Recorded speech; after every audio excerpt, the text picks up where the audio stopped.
Hey gods and goddesses, it's December horoscopes. Wow, December came so fast. Like, I'm honestly in disbelief about how fast December has come. Like, has sped up so fast. Like, time is such an illusion. I don't even keep up with it, but every time like I do the horoscope, I'm like, December, wow. We're already at December. And this month is going to be something, I would say it's going to be a delayed gratification, impatience, feeling like, you have bad luck or things are not working out in the way that you have planned, maybe thinking you feeling like you're abandoned by the higher power because things are not as aligned as you would hope, or things that are aligned seem to be working out in a harsher way. This is because when Jupiter squares Saturn, these are both malefic planets, and they're both, one is benefic and one is malefic. These are both really, really strong, energies that impact our lives. So this is the most important transit, I feel as though, of December, that and Mars going into retrograde. So this month is it's about delay. Mars is our physical, force, our physical energies, and having those in delay or having those being questioned, being in Leo, that's pretty, dramatic. It could be, dramatic, feeling, wanting to play a lot of sports, getting hurt playing a lot of sports, built, but at the end of this transit, you're building up your confidence because you're building up your physical vessel, you're building up your body. But there are a lot of dramatic outbursts, in relationships. Emotional intelligence really is like tested, when Mars goes into retrograde, because Mars is going to be in retrograde in Cancer as well. So, so this month is definitely going to be a month of feeling like you're at a standstill, knowing that you're not. These are definitely temporary. Jupiter and Saturn square is such a big transit, because it does feel like you're going nowhere, right? But it's really asking you, the Jupiter and square Saturn is really asking you to, like, make a plan for the things that you want in your life. Keep working towards them. If you really wanted them, you would work for them. You will work as hard as you need to work. You would stay as consistent you need to do. And you'll be patient because you know it's going to happen. We're talking about Jupiter. It's going to happen, right? Jupiter is a planet of luck. Jupiter is a planet of good fortune. Jupiter is a planet of expansion. Saturn is the planet of harshness, is a planet of strict. It is the tough love, and mixing those two, I do feel like, at points of our life, this is necessary. Being overly optimistic but not putting in the work behind what you want, truly doesn't get you anywhere. And Saturn and Jupiter is having you rethink this. And because Jupiter is in retrograde, these are things that you're already thinking about. And I feel like now it's a time where you realize maybe you want to let some stuff go. Maybe you're way too optimistic about some stuff, and you're like, wait, I don't want to do that anymore. Letting plans go, letting traveling plans go. There's a lot of things that you let go, even when it comes to like your early childhood experiences as well. You're letting these go. They come to you. It's almost like memories come to you during this time about your childhood experiences, about, the father, about tough love situations, or about tough situations in your life, and even about the grand, the luck that you've experienced, even the questioning of the godly forces. Like, there is a real question of the higher power. There's a real question of the most high. What is the creation? What is the source? Because there's so much harshness, right? There's so much harshness in what you actually want to do, right? There's always a stop. There's always a standstill. I have to jump over this hurdle to get to it. Like, I have to climb a mountain to get to see like the rainforest, like to see the beauty that I'm actually trying to see. And so this transit is really important for this month of December. I kind of feel like it just takes over the whole month because that is the focus. And Mars being in retrograde in Leo, that right there is going to be a really big one, because there is a lot of dramatic outbursts. I don't know if you know anything about Mars and Leo, but Mars and Leo, people on Mars and Leo, I love them. They're such the grand gesture, you know what I'm saying? Going to the extremes, wanting to express themselves. Mars going retrograde in Leo is like you wanting to express yourself, but it may not come up, in the right way. It's harsh, you're angered, you're aggressive in your voice and your nature and your confidence. It's almost like you're overly trying to be confident when you actually are not. You're physically not taking care of your body, but you're saying the opposite of it. It's more about being honest with yourself, because Leo is the extremist. It's like, I look good, even if you have, Mars is going over your health. So like, even if your vitality as well, like revitalizing your vitality, and you can vitalize your vitality when you're creative, right? When you're expressive, when you express yourself authentically, the real things, when you check on your heart health, even running, sprinting is a really good time. Like a lot of people are going to be running during this time because they're going to have all of this built up fiery energy. And remember, Mars is ruled by Aries. Aries is ruled by Mars. And so, Leo is a fire sign as well. So it's pretty fired up. And when it goes into Cancer, there is this, you're thinking about the parent taking care of the children. Make sure you're taking care of your children, because your children, if they play sports, sometimes they can get hurt during this time, just taking better care of their health, making sure they're going to bed at a certain time, making sure that they're really taking care of their physical vessel, and you're feeding them the best that you can possibly feed them, and you're helping them build up their self-confidence and self-esteem. If you have children, definitely make sure that you do this, you're reminding them, like, yes, you are self-confidence because you put yourself first. You assert yourself to making things more, more grand for you. You make things more better for you because you are the one that's doing it for yourself. You know what I'm saying? And not in an arrogant way, because, Mars is a very mind, and Leo is already very fixed. It's a very like my way. Excuse me. Just knowing that, like, just remembering that even though you're really good at something, because Leo's about, being good at something, your talent, your children and stuff like that, your partners, glorifying the partner. Keep that in mind. Be very mindful when it comes to speaking to the partner, when it comes to being angry at the partner. You must really not let it go to this dramatic fighting type of combat battle, what Mars is in Leo, because it really can go there really fast, especially if Mars and Leo, whatever, Mars and Leo, especially if that person like feels, hurt by the things that you have said, and it could be anything, because you're talking about Mars. It takes very little bit to make these people, your impatience, your laziness, anything, can take these people off, and being mindful. Okay, so on the 7th, that happens on the 6th. On the 7th, we have Venus entering into Aquarius. On December 7th, we have Neptune turning direct into Pisces. Thank goodness. We have the full moon on the 15th in Gemini. We have Mercury turning direct in Sagittarius on the 15th. It has been in retrograde. And that is another thing too. Mercury has been in retrograde. Mercury is in retrograde. So when we're talking about Mercury turning direct in Sagittarius, we want to make sure that we are making sure our travel plans are, all right. When it comes to traveling, do you have the information, the correct information? Your belief system, your higher learning. When it comes to taking a class, maybe you've been delayed to take a class, or you've been delayed to learn something, or it's been difficult to find information, or it's been dismissed information or mishap. That's Mercury being in retrograde, and, Mercury rules short-term travel, it rules the internet, it rules all of these things. And you could find, have found a lot of information online and things of that nature. Mercury goes into retrograde, but don't always believe everything that you see when Mercury is in retrograde. But when it goes direct, or make any like decisions, or sign contracts, or sign things like that have to do with going abroad or travel during this time when Mercury is in retrograde. That's a really big one as well, because it's going to be in Sagittarius, and Sagittarius, like, our travel plans, where we're going. And normally people, during this time like to travel. Just make sure that you have the right information, ask questions and things of that nature. And, the car, make sure there's gas, make sure you're taking care of your cars and stuff. So on the 21st of December, the sun is going to be entering into Capricorn. Excuse me. On the 29th, Chiron turns direct in Aries. And on December 30th, we have the new moon in Capricorn. And that's pretty good. That's a pretty good ending of the month, because, you have Chiron turning direct in Aries, strengthening you back up again. Chiron being in retrograde was a very emotional, it's a very like singularly emotional journey.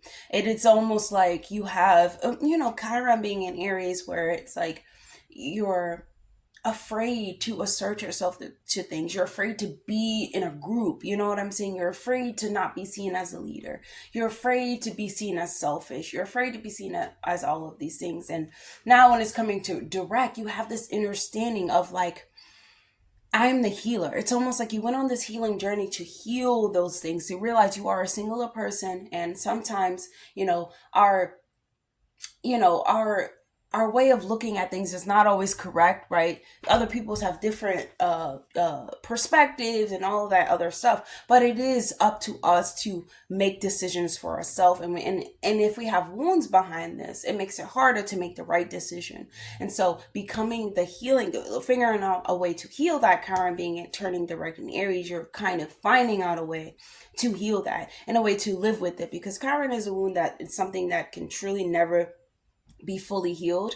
But once you become aware of it, you can work with it. There are things in our life, like nature, that helps us. Mindful meditations, energy works, people, conversation, connection, love, and things of that nature that help us alleviate the pain that we feel through our life experiences. And so Chiron being in Aries, I really feel as though there is a strength, that comes through the person behind that, especially Aries and especially Libra. A Libra finding a strength in their relationship, and Aries finding a strength within themselves to rely on themselves without feeling bad, about it, but being able to work with others. But if they have to rely on themselves, they shall.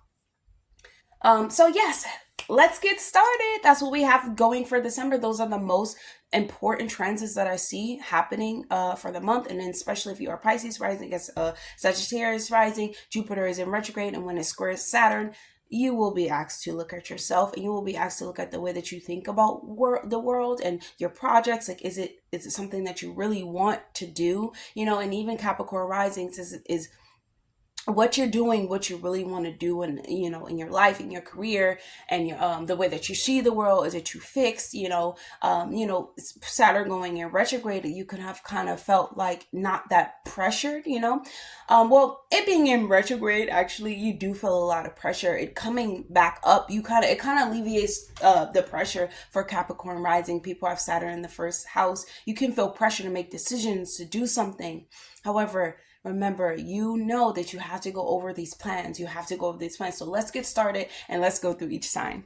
Aries, you have a new moon in your ninth house in Sagittarius, and this can call for a bit of adventure, and that's happening on the 1st. So, I would be mindful though, because Mercury is in retrograde in Sagittarius in your ninth house. So this will call for you having to go over those plans that you have, or your traveling plans, or your belief system, or the class that you're going to take.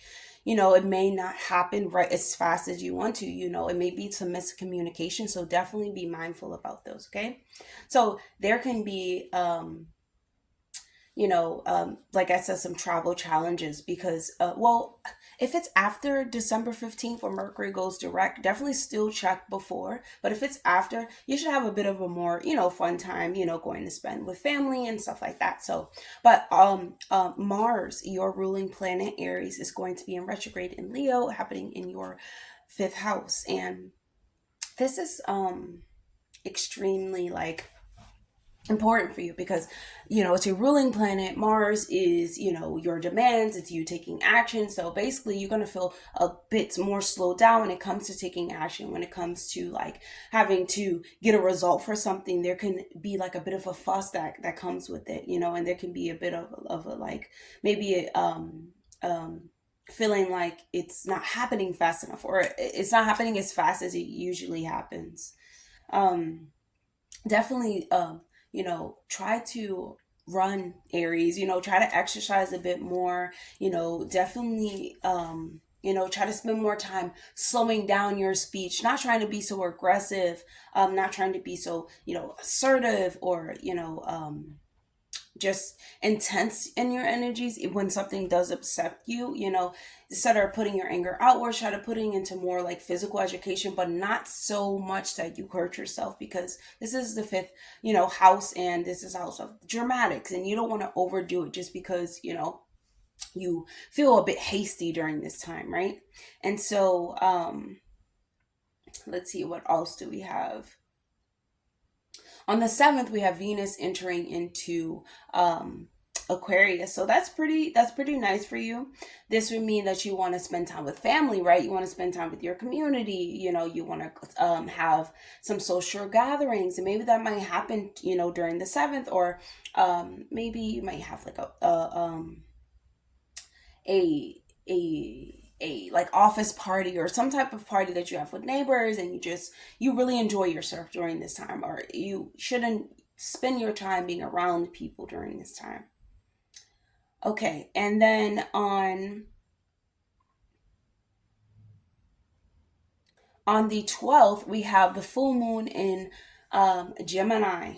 Okay, and that's going to be in your third house, Aries, and this is going to be calling you to basically focus your intents on your own talents, on your own gifts, on your own communication. Because it's going to be so heightened this month, that full moon is like a bottled up release of, it can come off as anger, it can come off as talking ish, it can come off as really like being aggressive. So you just want to be extremely mindful. Wow, Aries. I just like don't get in fights, Aries. Like I'm telling you, because Mars going retrograde for such a long period of time, there are a lot of fights. There's a lot of warring, feeling like just everybody's words is like meant to just fight you, Aries. And I don't want you to, I want you to use it in more of a in more of an academic way and more of an athletic way, but not even overdoing it with those, because you can find you know issues with that as well, like over asserting yourself.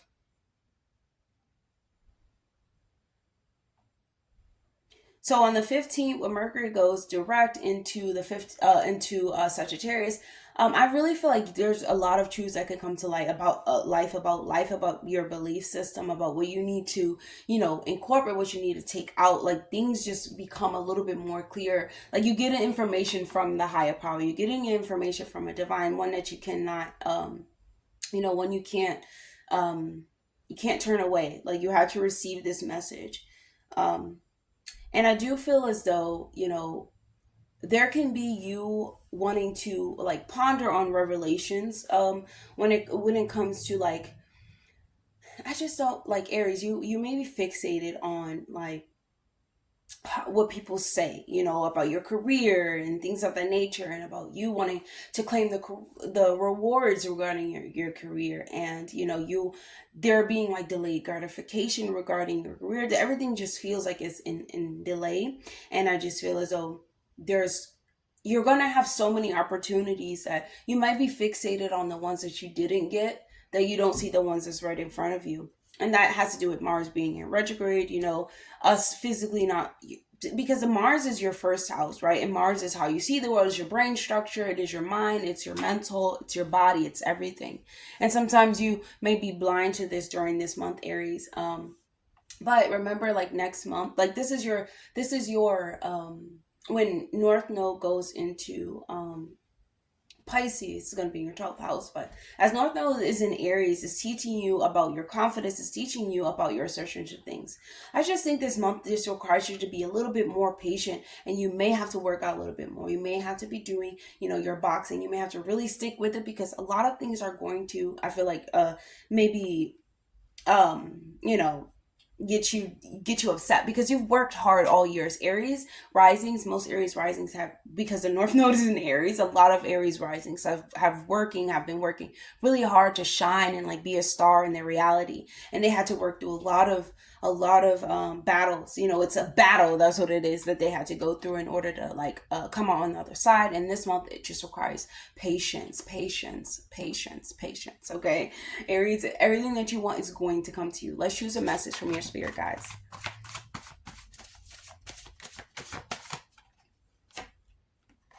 zero opportunity. Yeah, Aries, you're gonna have a lot of opportunities, and please be mindful that you see the ones that do come to you, and don't even worry about the ones that miss you, or the ones that you wanted but you didn't get. You got the right ones. Like, everything is divinely timed, everything is divinely calculated, and you're not missing anything. Let's just say that you cannot miss your blessings, Aries. They're right there for you. And this opportunity, or any opportunity that comes to you, leads you to better opportunities, more opportunities, foreign lands, foreign travels. So you're going places, Aries. It's just taking the opportunities that come to you with integrity, because it has to align to your, whatever vision that you have, or whatever you're doing this month. Because I know, Aries, like, you've been working hard since, January, you know what I'm saying, or North Node went into, let's just say, like, for a year, like, Aries rising, they've really been trying to really work hard and stay disciplined within their own life. But I feel like the opportunities, like, just be open and mindful to the opportunities that do come, because they will lead to different opportunities. And any opportunity that you do get, always question, but be grateful, Aries. That's the thing. Be question it, but be grateful. That's all I have for you, Aries. I hope that was helpful, and I hope you have a great month. So I'll see you guys in the next video. Definitely like, comment, subscribe, please. It really helps my channel grow, and I'm trying to grow my YouTube, and it will be really awesome and really nice if you can like, comment, and share with your friends, or subscribe and let them know about their horoscope for the month. So I'll see you guys in the next video. Bye, Aries.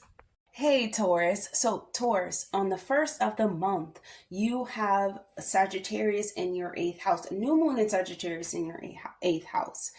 So, Jupiter is currently in retrograde right now, right? And so, I just feel as though on the 1st and the 15th, the 15th, because Mercury is going direct in Sagittarius in your 8th house, there can be some information that comes to you about your finances. But you really need to pay attention to your finances, your debt, and your shared resources with another person. There may be something that you're missing, that you're not seeing, during that time. And it really shines light on, like, maybe your money leaks, or things that you pay for, you don't really need to pay for, or debts that you have that can be, like, taken out, and things of that nature. So just being mindful about that, doing your budget plan, or something like that for November, because we know you're going to be spending towards, you're going to be buying, like, your grandkids and your children presents. You're going to make them feel loved and really comfortable during this time. We know that December, Taurus is going to go all out. They're going to be cooking, they'll be doing all types of stuff. And even if they aren't, they really are going to try to make their home feel like a home, right? And so just being mindful of your finances, though. Don't overdo it, Taurus. Those kids get the same thing they get the same thing every year. Like, get them things that they actually need. And it would be probably a piece of information that you're going to get, a higher piece of information, a piece of wisdom that you can offer the children that can really help them, I feel as though. Or you can offer your family members that can really help this month, okay?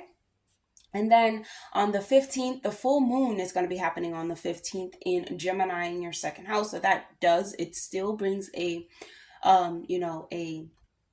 this lunation still brings, like, a focus on your finances. Your finances are going to be really important. Full moons, the 2nd house is letting go of those ideas that you have. Like I said, information is going to come to you, and there's going to be some type of mental form that you have to let go, and I really do feel as though it's like overbuying things, and especially for people during this month, like overdoing it for them, especially for kids that are probably not even kids anymore. Tauruses will still put their best, fit forward. They're such good parents in that way. And so on the 7th, we have Venus going into Sagittarius. Venus is actually going into Aquarius on the 7th. And on the 6th, we have Mars turning retrograde in Leo. And the 4th, you just want to be oh my gosh, Taurus, you just want to be so mindful about your family during this month. Like, don't get so angry at them, and angry at your children, and angry at even your experiences, because a lot of childhood trauma could come to light, and a lot of unresolved emotional baggage can come to light, and you can end up, like, taking it out on your family. And you want to be mindful, like, you're not saying things that are pretty harsh to them, that really they don't deserve, because the 4th house is your inner emotional landscape. It's something that you're responsible for, how you feel. We do collect this from childhood, like I said, but it is not up to parent. It isn't up to, like, anything in the past to help you, like in anything in the past to come back and make you feel better, about the future. It's really up to you to feel better now so that you can have a better future, Taurus. So if so like I said, yes, so Mars is it's really gonna be bringing up that aggression, really feeling mad with yourself, really feeling mad with yourself, but at others.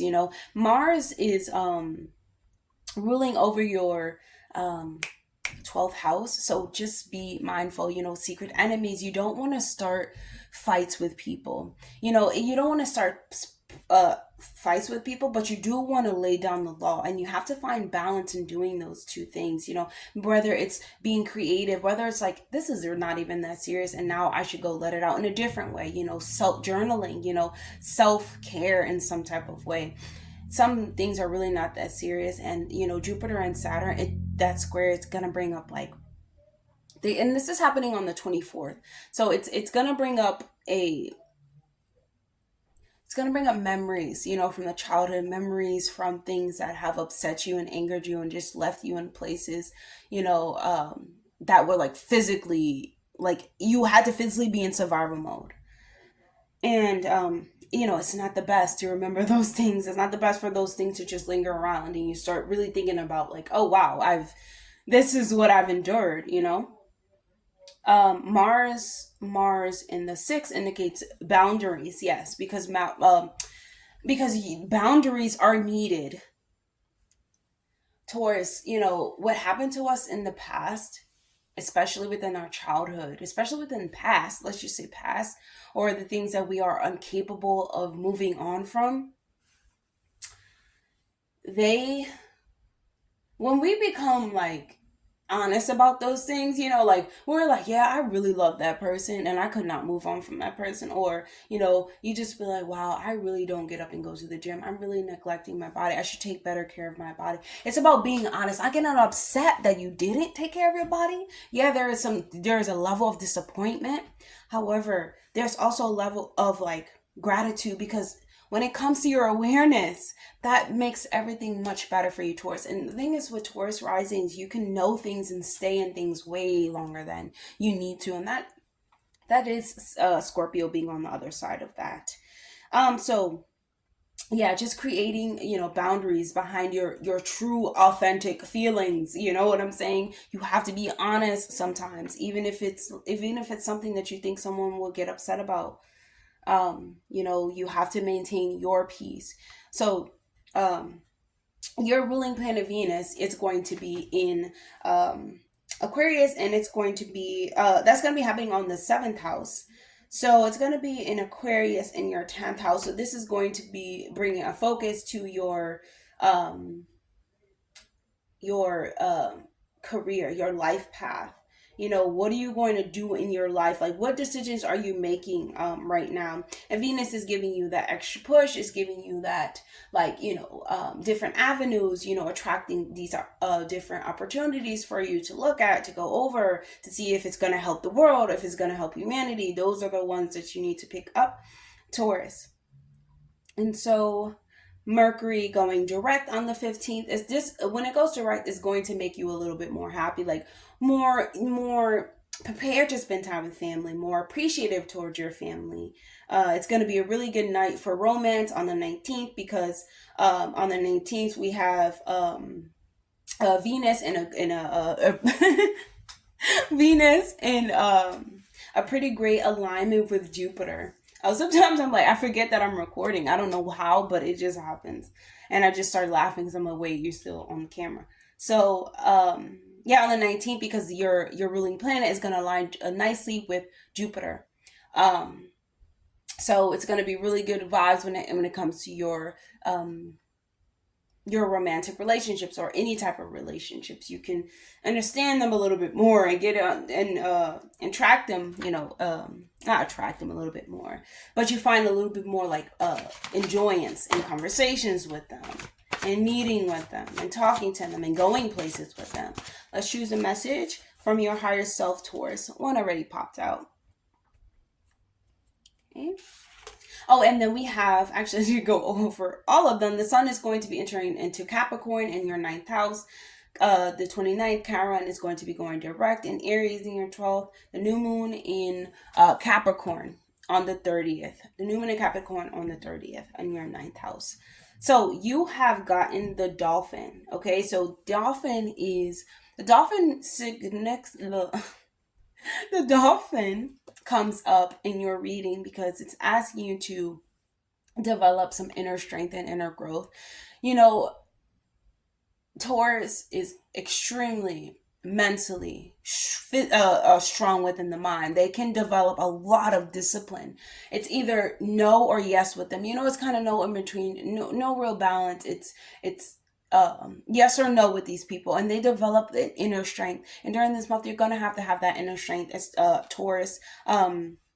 Especially honestly when it's cold outside, I just feel as though when I feel everything is a little bit more harsh, a little bit more slowed down. But because it's slowed down, you do have to develop the deeper, you have to go in and find that deep sense of inner strength. And that deep sense of inner strength will come from the other side, which would be Scorpio. So do a lot of scorpionic things, which is studying the occult, keeping boundaries, paying attention to detail, paying attention to people's mental formulas, understanding your sexuality, things of that nature, getting down to the deep nitty gritty of psychological natures, even your own patterns will help you this month, Taurus.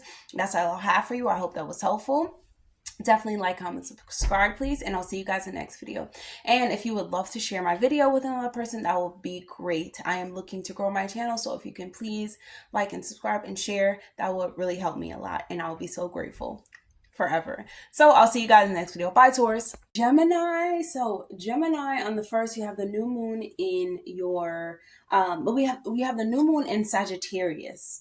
Okay, and then on the 6th, we have Mars entering into retrograde in Leo, Venus entering into Aquarius. On the 7th, we have Neptune turning direct in Pisces. So let's just talk about Mercury. Mercury, your ruling planet, on the 15th is going to go direct, but it's currently in retrograde. So during this time, you need to be careful what you say. What are you telling them, Gemini? You're probably being extremely harsh towards people. Like, what are they even talking about? Like, wow, how can they believe the things that they believe? And, you know, Gemini, just please be mindful during this time when it comes to speaking to people, because you can come off as a know-it-all, even though you do know a lot, and other people seem as though they really don't know a lot during this time. Please be mindful and understand it's about what people eat. It's about what people do on a daily. It's not always so much about, it's about ignorance. Let's just say that ignorance is bliss. Ignorance is bliss, Gemini. You really do understand that, right? And so definitely choose your words carefully, because that's the theme for you this month. Okay, so it's better to say nothing if you have nothing to, like, if you don't have anything good to say. It's kind of better to say nothing, even if you are so you know a lot about one subject. If you can't offer something helpful or offer something like lighthearted, then don't say it, because it rubs people the wrong way. You don't want to come off as that. That's the thing with Gemini. Like, Gemini, you're not trying to come off as you actually do know, but like to other people, they become threatened by the intelligence, especially when Mercury in retrograde, because people are like, did I hear what I really heard? Like, did they really just call me stupid? And it's like hearing that, but no one actually said it. It's like stuff breaking down, and you know why, but you know how to fix it. And it's just, you just got to be mindful about that this month. Like, say nothing if it's not the best thing to say. Okay, and then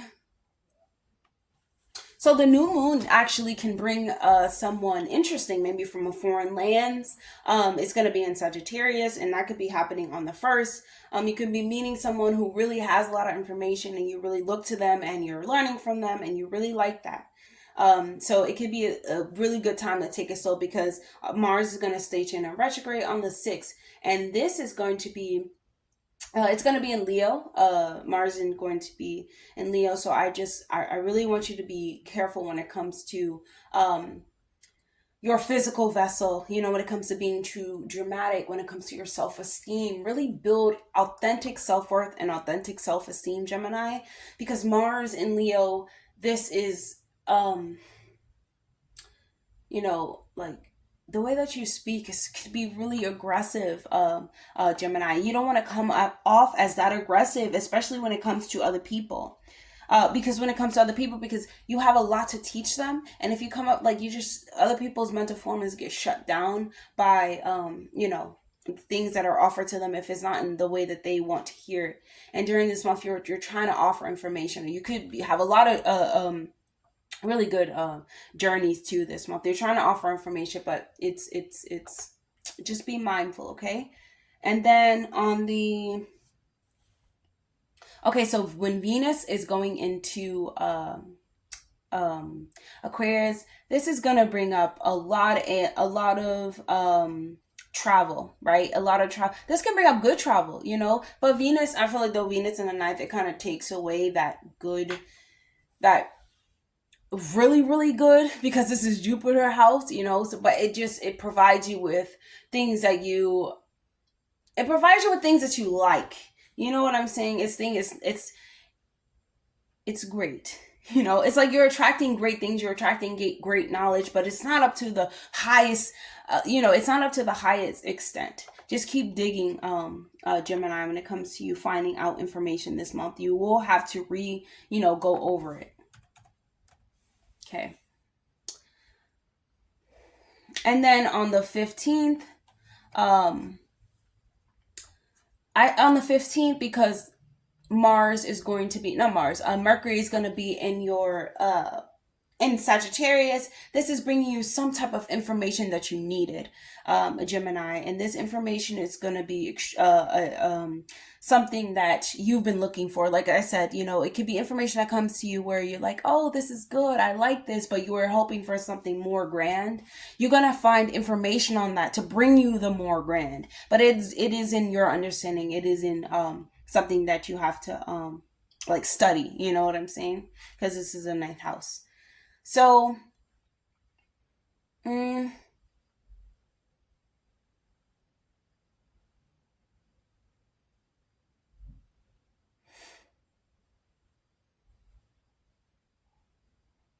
so this full moon that's going to be happening on the 15th,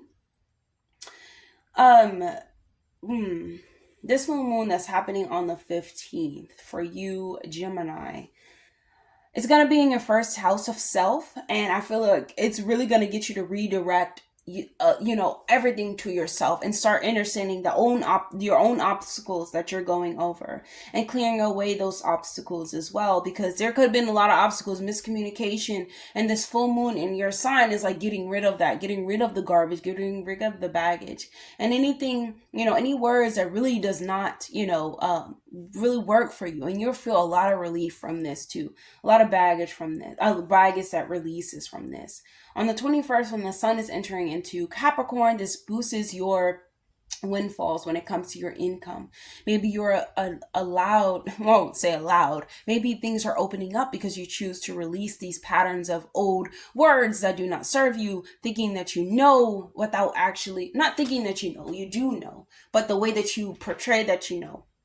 Okay, so the way that you communicate, right? It's up for debate. You just find releasing that brings in this great, these new great opportunities, or these opportunities to make more income, because, when you're able to talk to people how they want to be talked to, or offer people things that they want to be offered, you have more connection to them. You have more, you have more connection to them, right? You're giving them what they want. You're giving them what they're asked for. And it all comes up with the words. You have to say the right words, Gemini. And so, this can bring a lot of joint ventures too, maybe unexpected attention when it comes to, because Jupiter is going to be squaring Saturn on the 24th, and this can be, honestly, I would think this can be like you protecting your good name, right? You having to protect your good name, because once again, when Mercury in retrograde, you're saying things that are coming off harsh to other people. They're questioning you, like what's wrong with this person, or they're bipolar, and you're creating you wanting to create this name for yourself, wanting to, yes, stand on authority, but also have this open mind, right? So just pay attention to, anything that you receive during time, whether it's an offer, take anything into accountability, integrity. Is it going to align to me? Is it fit for me? practice what you preach, pay attention to what you're saying, and everything will be okay. Gemini. So let's choose a message from your spirit guides. That one popped up, and see what they would like for you to know right now. We have 7-7 luck.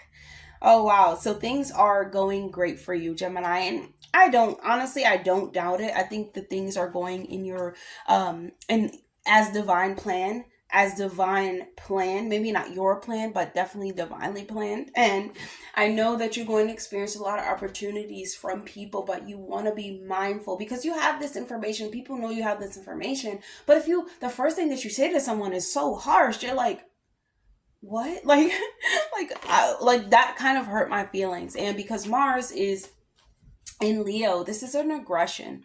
It comes off as being aggressive, and even, your speech being aggressive as well, and being dramatic and things of that nature. So go into that side of you, Gemini, that knows how to speak to people and that can think about people's, mental formulas and how to deliver information the right way so that they're not so hurt by this, and you'll be fine. So that's all I'll have for you, Gemini. I hope that was helpful. Definitely like, comment, subscribe, please. And if you can share my video, or if you can you can comment, you can engage in any type of way, that'll really help me out.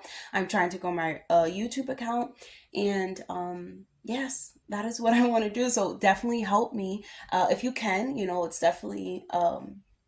It's definitely good karma for you. If you do, it's definitely good dharma.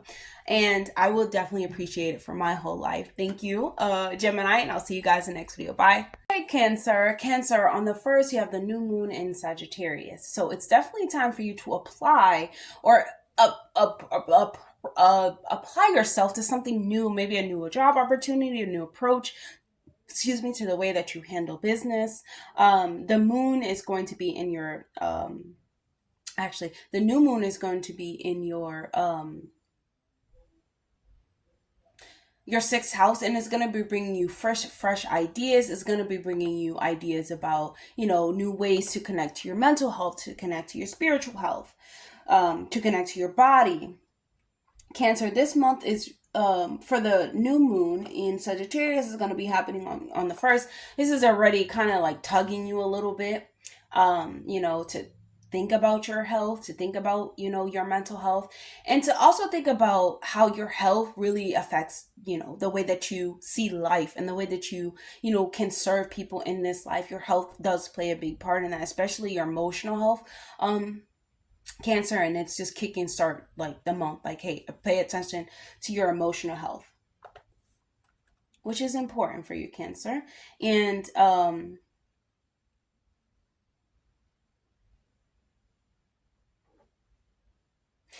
also, like, in the 6th house, if you have any, because Mercury is in retrograde right now in your 6th, and it's going to go direct on the 15th of December. But before it goes direct, definitely make sure that you're signing, whatever you're signing, or whatever you have, like your team signing, that you're paying attention to it. Make sure that whatever you're doing at work, that you're paying attention to. Just paying attention, and Jupiter is in retrograde as well. So this is a lot of, you have to like pay attention to certain things, and, maybe it may seem as though you're not really receiving all that you usually do from the universe because, of all this retrograde energy, or maybe it's not clear. But when it comes direct on the 15th, you have this clear mission and clear understanding of how you are servicing and what you need to do to service your body and service the world. Even when it comes to like your finances too. Right? And even if you're traveling, because Sagittarius in the 6th house, and this can be you having to travel for work. You have to pay attention to where you're traveling and going for work. Make sure you have gas and all of those good things, and that your car, the oils change and things of that nature. Okay. And then on the 15th too, you're going to be free to go, and especially exploring when it comes to your finances, you're going to be able to explore those things. Mars is going to be retrograde on the 6th. Yeah, Mars is going to be retrograde on the 6th. This is going to be time for you to really spoil your loved ones, right? But not spoil your loved ones in being overly overly giving, because Mars and Leo is an overly giving thing. They're very dramatic. They're the type that will just, buy you a car, put a big bow on it, have it flying in an airplane. You can see it in the sky. They're very, very grand. They're royalty, and I love it. However, be mindful when it comes to buying gifts, when it comes to buying anything. Try to like make a lot of homemade gifts. Try to make things that really come from the heart. A Cancer, try to make things that really come from the heart, that really spring from the heart, because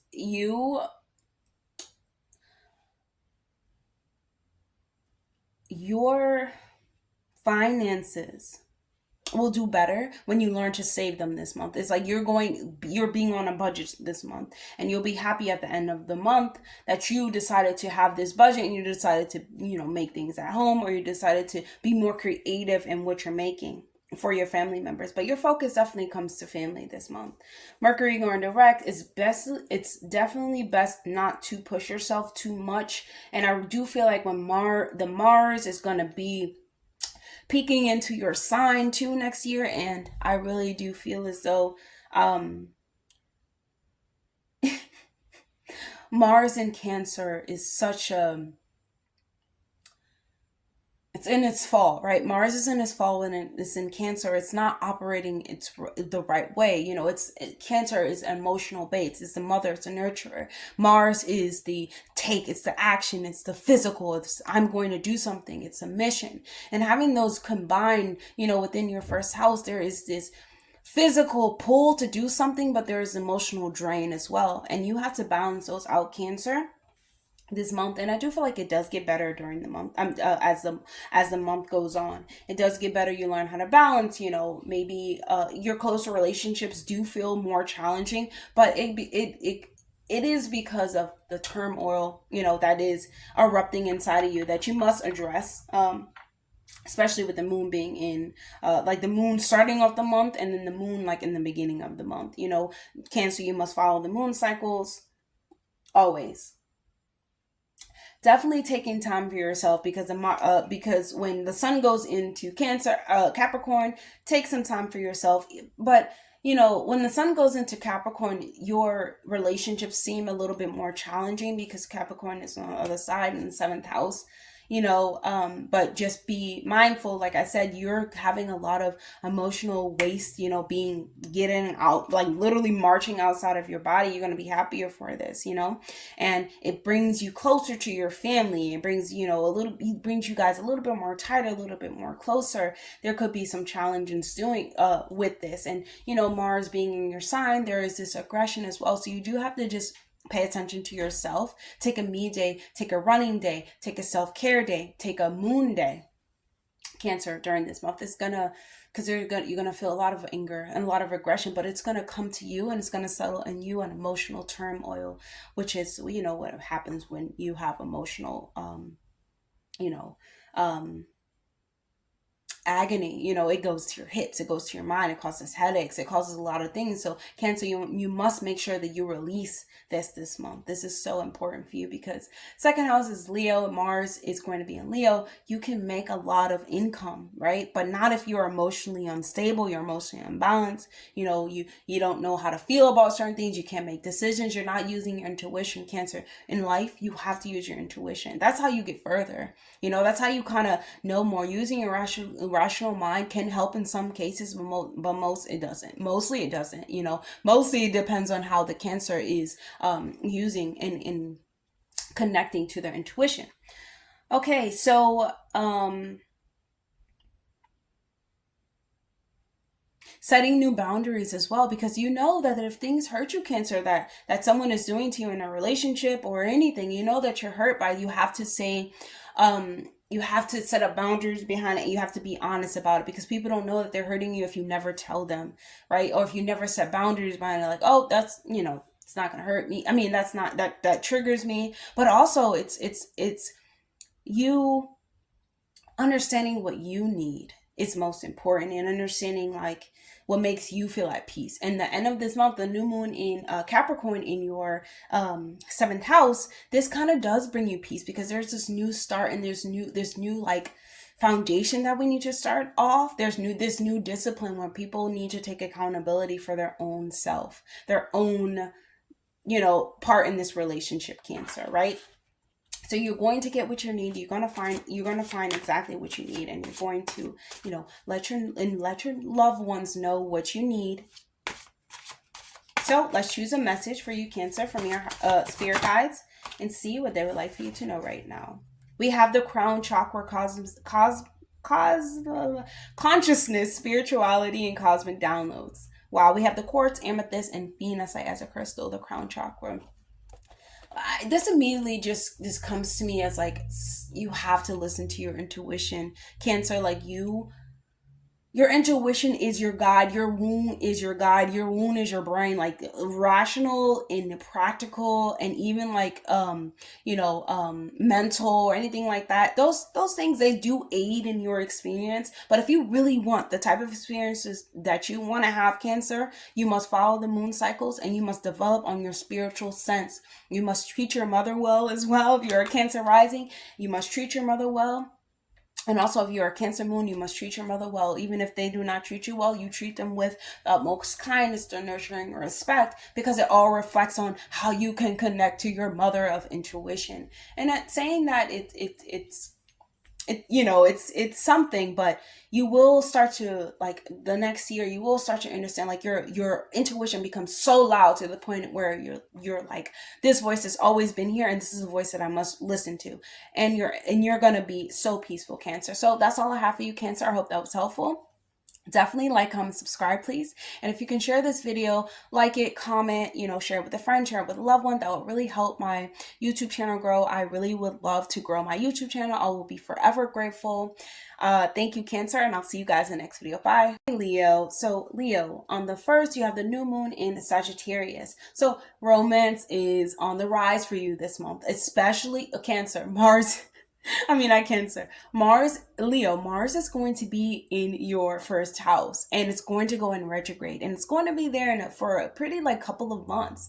So a lot of Leo moons, Leo risings, and Leo suns, take it easy. Take a step back and really start developing real self-confidence, real self-worth, and real vitality when it comes to getting things done, and not switching it out for dramatics, for overdoing, for overindulgence. Really developing the realness and the authentic heart's desires. Okay, Leo, this is so important for you because Mars, a lot of Leo rising, Leo moon, Leo suns, like I said, will experience Mars pretty harshly if you are, what I mean by harshly, I mean by getting hurt easily, a lot of accidents happening, because if you're not paying attention to yourself, how you feel, your body, what your body is telling you, most importantly, Leo, if you're not paying attention to what your body is telling you, it can cause accidents, and then it's going to dip into your 12th house next year. Mars is going to dip into your 12th house, but this is still this ongoing story. It's this long story going on, you know what I'm saying, of the health, of what you can physically do, what you can assert yourself to, how you're treating your body. Are you paying attention to your masculine forces? You know what I'm saying? Are you taking authority or accountability for anything? And it's the story playing out all the way until next year. It's going to dip into your 12th house, and that right there, 12th house, is hidden enemies, hidden accidents. So Leo, you must really pay attention. Let the low self-esteem go. Let the the questions of why go. Romance is in the air, love is in the air. Love, and let love guide you. Let love guide you, and don't let the dramatics guide you. Leo can be centered around themes of, self-centeredness, self-centeredness. And the self-centeredness is wanting to be in the spotlight, wanting to be noticed, wanting to, have all of this attention on them, right? But please, if you're in a relationship and you love so much, you cannot force things. You cannot physically put your hands on someone. You cannot physically harm someone just because of the things that you want and you feel like love should be like. Those are the type of relationships that go to toxic, and a lot of toxic Leo risings and Leo suns, the relationships or the unions that they're in, can really be heated during this time. This can really come up, and you have this knowing you have this understanding now, right? And it being in retrograde, you're like, maybe these things are not right. I cannot fight. I can't do this. So developing real self-confidence will help you keep your hands to yourself, Leo, right? And so there can be a lot of, in the beginning of the month, yeah, there can be a lot of, you're thinking more about love, and you're thinking more about, like, am I going to get married and all these things. And geez, if they don't, if they don't propose to you, if they don't want to take it to the next level, Leo, if they don't want to have children with you, good job on fifth house, like if they don't want to take things to a romantic setting and hold you up to a high pedestal, you hold yourself up, not in the space of arrogance, but in a space of just true confidence, Leo. You can't force anyone to love you. You can't force anyone to love you and take those same love steps with you.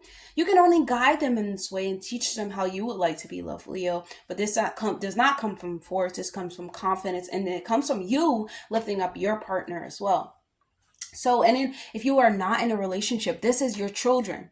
This is your children, because we're talking about Leo. Fifth house is Leo, and it's going to be in first house, so it can be your children. But this, most importantly, is yourself and the way that you are approaching something. If it's not a romantic relationship, it can be any relationship in your life. How do you approach them? In what ways do you interact with them?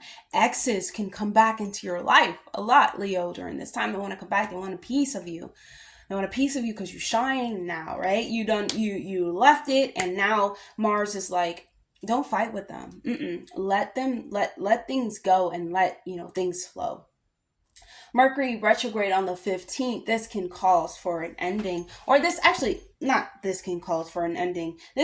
It can cause for an ending, but I do feel like before the ending, there's a lot of communication happening, because Mercury is going to be going direct in Sagittarius. So there can be a lot of communication. You're feeling like you're in some type of movie because you're so dramatic, Leo. I'm a Leo sun. I can say this. Like, you trying to romanticize your life so much that it looks like a movie, Leo, during this time Mars is being in Leo. People who have Mars and Leos, God, they're so funny. I just love them all, especially if they're women. Oh my goodness, they're the best. But, even, that can slow down. You know what I'm saying? Like, the romance is not as heightened as it normally is, and it gets slowed down and things of that nature. So you get a little bit like, you wanting to savor the moment, you're not wanting to rush through these moments. And just like I said, love continues to grow, right? It is something that can sizzle out sometimes, but you can get it back by gaining a sense of the person once again. Venus going into Aquarius on the 7th. If you are single, there can be a lot of people who are attracted to you, Leo. Yes, a lot of people are attracted to you. And these are people that are really unusual. These are people that you are lovely and attracted to. These are people that stand for something. Be mindful, though, because you don't want to attract like someone who is like like a cult leader. You know what I'm saying? Like a cult leader, and they're speaking this, they have this oomph in them, and you're like, yes, they display the energy that I love, and it has to do with this masculine energy, taking us, like, being an authority behind something. And you really find a lot of people like that, and you're attracted to it, but you can have a lot of good experiences, like get ready to sing, be mingling and things of that nature with other people. And I feel like you can have a lot of good social activities, but like I said, be mindful, because you don't want to like have a long lasting relationship with like a cult leader. These are things that you just learn from these certain people. So that can be happening, during this time of the 15th and near the 19th, because Mercury is going to station direct. Okay. Yeah, like I said, you're not gonna know who you meet. It could be someone who is just so out there, cult leader, someone who's extremely unusual. You never saw them before. You haven't really felt this energy, but it's so attracting. It's like, I see you and I want to know. I want to know you. I want to see you. I want to talk to you. Let's talk. Let's network. Okay. And you will be in a really festive mood during this month because you're physically, Mars is in the first house. You're physically like, yeah, I can do anything. I'm confident. I'm love. I'm this and this. And a lot of like Leo risings feel like this is the best day. Like this is the best day of their lives. They're so happy to do anything. They have the physical capability to get a lot of things done. Play sports. But be mindful that you don't get hurt during this time. And also if you have children, be mindful of them getting hurt. What I mean by hurt, I mean as though, little accidents. I will say you must run. Encourage your children to run. If you have children, encourage everybody in your family to run. If you like to run, definitely run. Run some steam off. Yeah, but getting hurt, like little scratches, little bruises, and things like arguments with playmates and things of that nature can happen too for you and for your children. So the sun is going to be in Capricorn. When the sun enters Capricorn, which is which is your ruler, you're going to be thinking a lot about your workspace, a lot about your, like, where should I go? What should I do within my life path? What should I do with my time? Most importantly, like, what should I do with my focus? Where do I actually hold authority over anything in this life? Like, what am I actually interested in? And where am I headed? I think a lot about that. And because of the new moon on the 30th in, Capricorn, it's time for you to take a new approach. Apply for something you never applied for. Apply for a new job. Learn something new. Spend some time with elderly people. They can teach you something that's new. It's just time for you to make your power move, Leo. And you will have a power move. Definitely wait for the end of the month, though, okay? Wait for the end of the month when the sun enters into Capricorn. Okay? And let's choose a message from your spirit guides and see what they would like for you to know right now. We have the hippopotamus, Leo. And the hippopotamus stands for, like, having confidence, self-resilience, and doing things even though, slow and steady wins the race. This hippopotamus is a pretty strong, animal. It's very strong. It has a lot of confidence, a lot of strength. And Leo, you are strong. You know what I'm saying? You are strength. And life lessons and life's tests, they always have meanings, and people and places and relationships, they always have meaning. I really do feel as though this is, building your own self-reliance and own self-confidence, but real this time, Leo. Real, real, like not just faked up, because Leo can fake it. That's the thing. Leo can fake being confident because it's in their nature to. They're ruled by the sun. The sun, especially if you have a sun in Leo, you actually have to develop true self-confidence and true self-worth. And that would stem from, you. It stems from you, no one else. So that's all I have for you, Leo. I hope that was helpful. Definitely like, comment, subscribe, please. And I'll see you guys in the next video. If you can like, comment, and subscribe, maybe even send this video to another person, that would really help me a lot. I really would love to grow my YouTube channel, and you can help me do that. And it's free, and it's just like great karma, and it's great dharma for you. So that will help me a lot, and I will forever be grateful to you, Leo. Come on, Leo sun, Leo rising, whichever. And I'll see you guys in the next video. Bye, Leo. See, dramatic. Hey, Virgo. So, Virgo. December is going to bring a little bit of tension for you, because Mercury is going to be, your ruler is going to be in retrograde. And this is, it's going to be happening in Sagittarius. So Mercury is going to go direct in Sagittarius, but it's also in retrograde as of now. And for you, that would be your communication, right? It will you being extremely critical of others, maybe even overly critical of others. I don't think that this is going to mess up the whole month, though, because, you do have some good things coming for you. A lot of people getting together during this time, right? It's December, people get together, you hang, and you hang stuff together, you write together, you read together. I'm not sure what people do, but like you do activities together in the month of December, or not even the month of December, just with the planetary alignments, Venus in Aquarius in the 7th, on the 7th of the month, this new moon in Sagittarius when it has to do with other people, travel and things of that nature. this is you really, decorating, really, when I say decorating, I mean, you're really having festivals with other people. You're having a good time with other people, Virgo. Good time with other people. But do not be so critical or,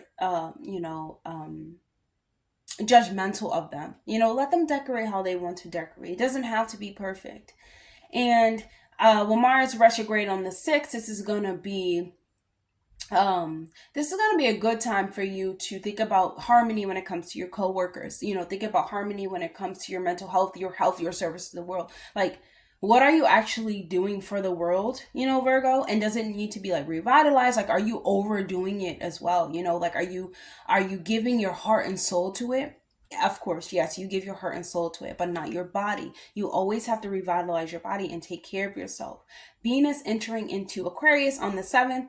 This is teamwork, right? That when I was trying to say like festive, like party, I'm meaning like you working together in a groups of people. You find a lot of enjoyment, during this month when you do that, when you're not like looking for like perfection, but you're looking just to spend time with others and learn from them and see their perspective, and you're really like getting together to like help the world or shining a better light on the world, or more light of beauty. And but this actually sextiles Mercury, and so that's why it's really good for you in the Mercury in Sagittarius, because it gives you a more better view of things.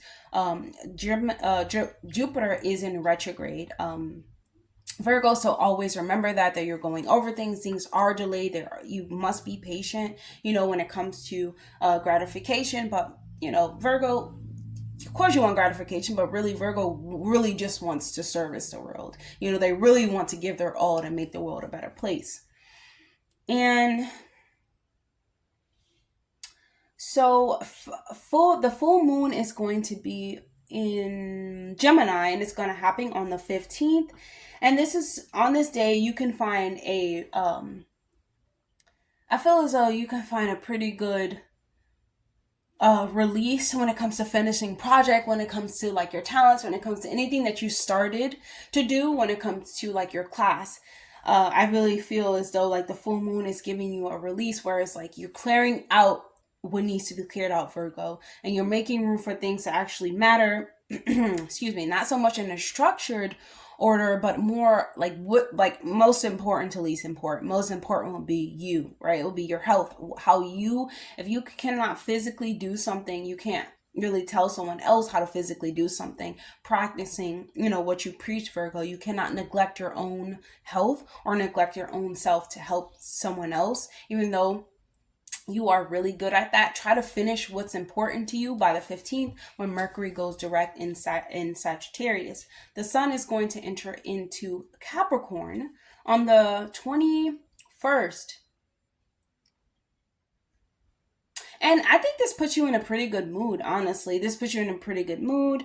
Capricorn, because it shines a light on like, your authority. It shines a light on like your career, and these are the places that you really want to shine. You know what I'm saying? Like Virgo is really worried about their service to the world. Like they're really worried about their purpose, because they want to make this world a better place.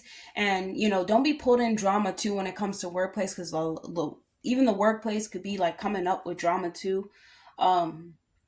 In Mars and Leo, just being mindful that you're not taking things like way, to the next level. Sometimes it isn't that, serious, because I do feel like with this retrograde in Leo, it's also, retrograde in Cancer. It is really going to be tugging on your emotions, and not in the best way. Almost like your emotions is what makes you angry. But expressing them through themes of running, themes of health, Virgo, you can really get far, within your career, because you can make better decisions, because, it's in Capricorn. These are about making, adult decisions, being a little bit more mature about stuff. You can have a really good bond with, a loved one. At the end of this month, at the end of this month, because it brings you a little bit closer to them, because you have a bit more understanding about them, a bit more, changing of perspective, because Sagittarius, Mercury, you kind of change your perspective, right? Because Sagittarius is our life experiences, like our life systems, the bigger than life attitude. Mercury is information, it's cards, travel. So it's Sagittarius, travel, right? It's computers. And honestly, mixing those two things together, there's this information that comes to you about this higher knowledge, or comes to you from a higher power that brings you closer to the relationships in your life, or closer to the relationship that you have to yourself. Mars and Leo in your 12th house, this to me can bring up a lot of accidents. To me, it can bring up a lot of like unwanted drama. Like I said, like unwanted drama, like unwanted, like just indulgence in certain things, but it being so, but it like physically having effects on your vessel. So you have to be careful, Virgo, when you go into any type of indulgence, or when you go into expressing yourself. You know what I'm saying? Make sure it's very authentic. And 12th house is the house of the intangible. So this is happening within your inner self, within your inner universe, Virgo. Sometimes people are not always going to see it, but you're receiving this information and you're feeling like you can do more than you can do. There could be fighting in your dreams. You could have a lot of dreams about fighting. You can have like a lot of dreams in general. You know what I'm saying? You can have Mars with knives and things of that nature. So I would just be, Mercury was everything reflective. I just will be really mindful when it comes to knives, when it comes to sharp objects, when it comes to indulging way too much, when it comes to addictions. Virgo, be really mindful, because this year is gonna be, this is like the middle beginning of the month. The ending of the month, I feel like it's a little bit more laid back, a little bit more peaceful, a little bit more like you feel a little bit more bonded with the next person. But during this time, spend a little bit more time like in self-reflection, and you may like be so forceful, like forcing yourself to be alone too, Virgo. Because you just want to sit with these emotions, but these emotions, they come up as anger, they come up as this unfulfillment, and it can come out in ways that are not the best for us.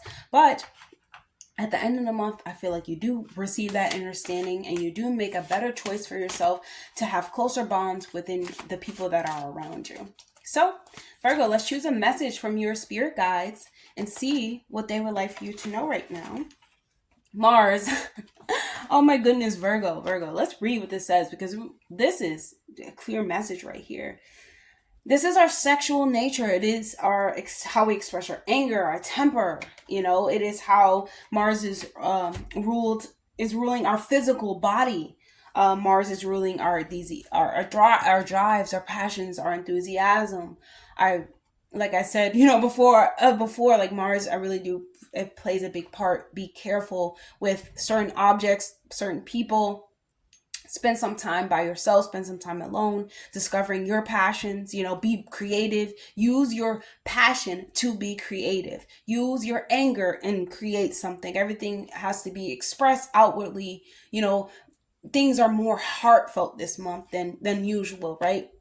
But keeping up with your physical vessel, keeping up exercising is really important. Don't over exercise too, because definitely don't over exercise. But Mars is a really I will follow Mars this month, because Mars is like your physical capability, and you cannot neglect your body, Virgo, no matter how much you want to service the world and make it a better place, because you will, and you cannot neglect your body. That's all I have for you, Virgo. I hope that was helpful. Definitely like, comment, subscribe, please, and I'll see you guys in the next video. If you can send this video to like your family, your friends, so they can see it, they can get their monthly horoscope. Maybe they will find it useful. That would really help me a lot. I would love to grow my YouTube channel, and you guys can help me do that, and that's what I love. Let's help each other, and I will be so grateful forever for you. And yeah, so I'll see you guys in the next video. Bye, Virgo. Libra. So Libra, this month, you may be traveling this month, but you must plan, because there can be some delays, Libra. It can be some delays when it comes to travel, when it comes to those people have the right information? Do I have the right information? Did I use the right card? Like, really pay attention, to the car even, maybe you need an oil change. Mercury retrograde, this can come up with like some surprises when it comes to travel. I forgot my passport, I forgot my ID. Like, just be mindful about these things, making sure you have a plan B to ensure that you have the best, you get to your final destination, where like you get to where you need to go without fussing about it, without little stupid silly things happening. Ugh, I really don't like that. You know what I really hate about traveling is that, like, that metal detector and them patting you down. Ugh, like, I really do not like that at the airport. But that's why I won't be at the airport. You see what I'm saying? Like, Jupiter is in retrograde. I'm gonna listen to the planets. Mercury's in Mercury's in retrograde now. I'm not even fooling around with them, fooling around with travel. But if you have something pre-planned and it's already planned, make sure that you are paying attention to your invitations. If you're going to a wedding or something like that, make sure you have the right invitations, the right place, the right venue, and things of that nature, right? But the road trip, I feel as though wherever you do go, if you do have something planned, this will be fun. There will be some type of shopping, during this time. Mars going into retrograde on the 6th. This is going to activate, your social life. So there's invitations to go places. Venus in Aquarius, yeah, there are going to be invitations to go places. There are going to be invitations for you to. Well, you can't attend every single event. Like, you can't go everywhere, right, Libra? Even though you would love to go. You are going to have like a lot of invitations coming, and it's up to you to be discerning, like, where you actually value, like, where do they just want you to just be there, or where are they going to be happy, like, that you're there, and just being really aware of that. And I feel like, though, when Venus goes into Aquarius, you definitely, on the 7th, it will be time for you to, like, just take a chance on, new relationships, new groups, new loves, new ventures, and new opportunities that can help, the world. Excuse me. But I feel as though these opportunities will be attracted to you. But once again, use discernment. But also with Venus going to Aquarius, if you're telling them exactly how you feel, this group, if you're expressing it, I feel like it can make you grow closer with them. It brings you closer together because you're being more honest about it. And then, they may offer you another opportunity down the line, because Mercury in Sagittarius, Mercury in Sagittarius, Sagittarius is a sign of travel, is a sign of opportunity, luck, growth. And when it goes direct, there can be an opportunity that comes. But the full moon on the 15th, this can be, maybe you have to, like, travel long distance too. This can be short-term or long-term travel, between the full moon on the 15th and also Mercury going direct on the 15th. Venus is your ruler, Libra. So Libra. So, when it goes into Aquarius, really use that time to, like, strengthen your relationships that you have, whether it's friendships, whether it's friend groups. You can have, like, a lot of joyful experiences.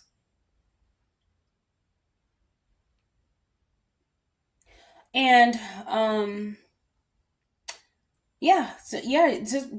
there's traveling this month for you, and there is okay, so Venus on the 19th, Venus is going to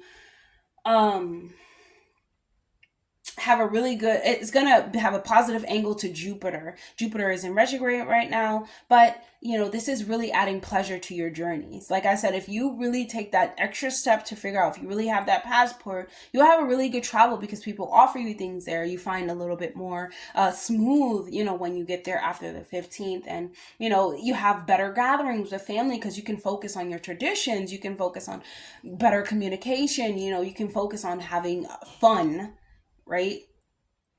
And this could take you to faraway places too. We're talking about Sagittarius. It could take you back home. It could take you to a faraway place you've never been before.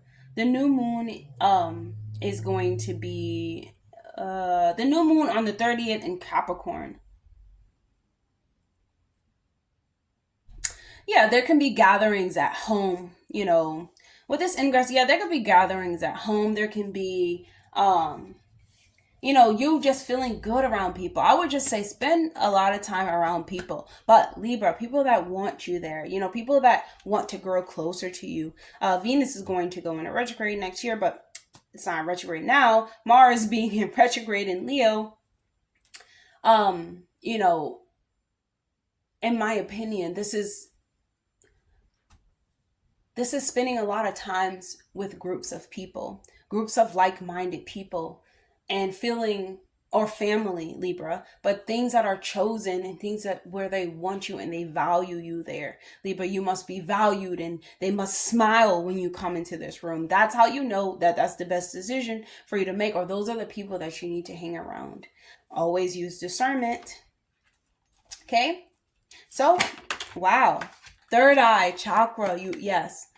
Libra, you have to use discernment. You have to use this third eye because everyone wants a piece of you this month. And I mean, like, people want to hang out with you. Sometimes people just like to sit around other people just because that, like, you're feeding them energy, and that's what's it's going to be like for you, Libra. But you spending time with it really puts you in a good mood this month. It puts you in a more relaxed state. Like, I can make decisions. I can think a little bit more clearly. I can talk, a little bit more than these people. They understand me. You're around like-minded people, using your intuition, using your imagination and your wisdom. Mars in Leo, Libra.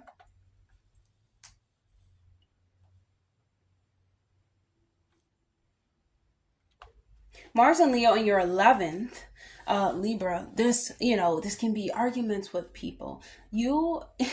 Arguments with, like, older siblings, it could be arguments with, friends, family, community, not seeing the bigger picture. But you wanting to be, just because you're wanting to be the center of attention, you're wanting to be, not you even wanting to be the center of attention, just because there's so much that now, right? And there's so much that you want to push out now into the world, Libra. There's so much that you want to, make happen, right? And, Mars being in Leo, Mars is in a house of wishes, goal, your wishes, your goals, the community, you fulfilling, long-term goals and missions. And you're so eager to do this. And it is about you, right? Life is about you. However, it being in Leo, there's this dramatic edge that comes off, like, relax, relax, we're doing this together type of thing, and the third eye is like using your intuition, calming yourself a little bit down, because you all have the same vision, you all have the same, like, you all have the same vision to do something, that's going to help the world. And because Venus is in Aquarius is the 11th house. Venus is your ruler. This is something for the world. And it is something that you must do with a group of people. And not everyone is the same. Everyone is their unique person. However, you add a unique flavor. Leo, you're a unique flavor where there is this confidence that is needed in the group in order to fulfill this mission that needs to be fulfilled.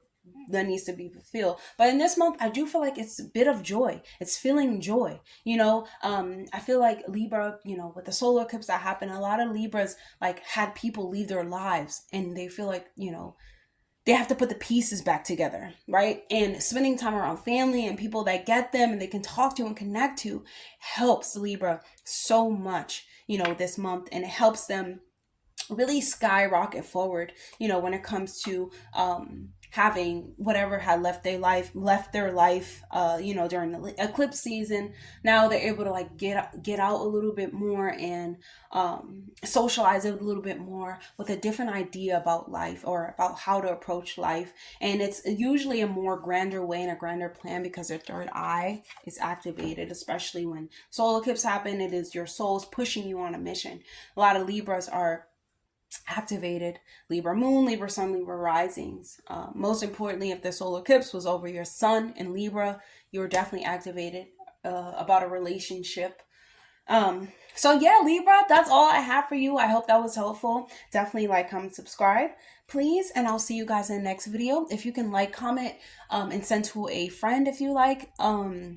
It can help them, benefit them a little bit more, especially if you find it helpful. That will help me. I would love to grow my YouTube channel. If you can help me, that would be great karma for you, great dharma. And I will love you forever. And I will also be so appreciative forever and happy, right? And that's good. So Libra, that's all I have for you. I'll see you guys in the next video. Bye. Scorpio. Hey Scorpio. So Scorpio, your financial situation will definitely improve because on the first we have the new moon in Sagittarius. So your financial situation improves beginning off the month on the first. You can apply for promotion, you can get promoted, you can apply for a new job, you can apply for something that is new but that is aligned to what you actually want. I'm not saying like, oh, I apply for a job just to make more money. No, not just to make more money. No, it has to be something that is aligned to core values and core like life systems, because we're talking about Sagittarius. We're talking about Jupiter. If you want Jupiter to come in and expand when it comes back into retrograde, you have to really be mindful when it comes to, this is your second house, right? Jupiter is in Gemini, but Jupiter rules over your first house. Rules over your second house in Sagittarius. So if you would like for income to come when Jupiter goes out of retrograde, or if you like to be promoted and have new opportunities, you must look at your self-worth. That's first of all. Scorpio, and it has to align to a core value of yours. Mercury going into retrograde in on the 15th, and that's going to be in Sagittarius. Well, this is going to be you being mindful what you're signing, where you're going, who you're talking to, and most importantly, like signing stuff like contracts, like books, like taking classes, even like signing up for like financial aid or like loans, like just being careful that you're reading the fine print. Mercury being in retrograde, you can hear things that you didn't actually hear. And honestly, Pluto, your ruling planet, is still in it's going into Capricorn freaking finally. But if there it goes into Capricorn, I believe the 15th of November. Oh, so it's already in Capricorn. It's already in Aquarius. Pluto is actually in Aquarius, which is your ruler, along with Mars. Mars is going in retrograde, which is going to affect you. Yes, I don't know if I got off track, Scorpio. Sorry, I was thinking about other things, Scorpio. Mars going into retrograde is going to be a big thing for you. Pluto now entering in Aquarius is like a shift. You feel a shift. Scorpios have went through a huge transformation of some sort, and it was the most positive way. I mean, well, it might not have been in a positive way, but it was for a positive purpose. Scorpio. It was definitely for a positive purpose, and you will see as time goes on and time plays out. Mars going into retrograde in Leo on the 6th. This is your vital and core energy, and this can bring some delays when it comes to your career. This can bring some delays when it comes to promotions and things of that nature. Even if you have really great potential, which Scorpio, you do have great potential, there can be some setbacks. And like I said, there may be some setbacks, but you cannot let your self-worth get intertwined with it. Jupiter is going to be squaring Saturn on the 24th of December, and that's a huge one for everyone. Everyone's like, oh, it's like hoping that you're going to get this grand plan, but then you actually you get a you don't get the results that you're hoping for, right? And these are stories that played out in August, and these are the nature. But Scorpio, whatever you're trying to do with your career, you're going to experience delays because you need to rethink what you're doing, and you need to go over everything that is being presented to you, especially when it comes to paperwork. Always read it. And traveling, okay? Make sure you have everything that you need. When Venus goes into Aquarius on the 7th, this is you spending time with family, spending time in groups of people. You can have when spending time with your family members.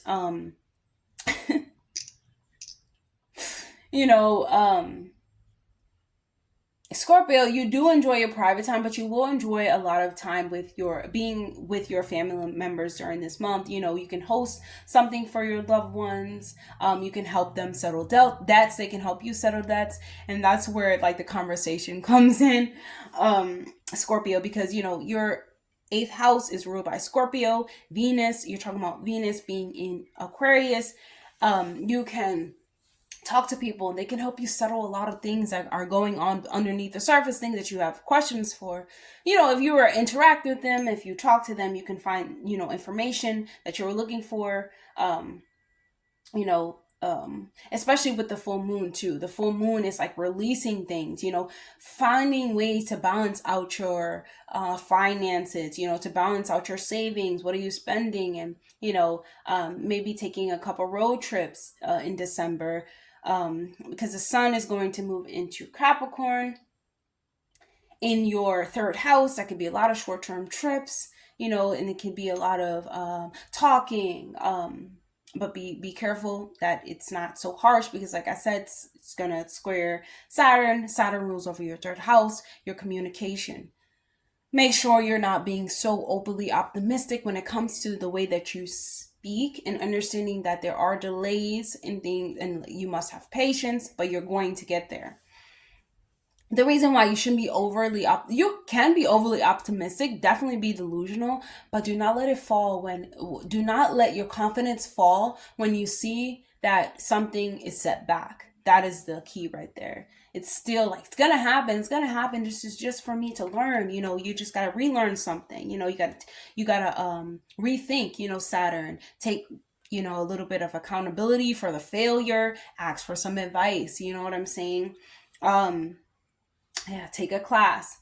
And so, there can be a lot of busyness when it comes to, there can be a lot of romantic drama too as well, because Leo is ruling, Mars is in the 5th house. Well, actually Mars is not in the 5th house, but Mars is ruling Leo, which is kind of like ruling the 5th house. But for you,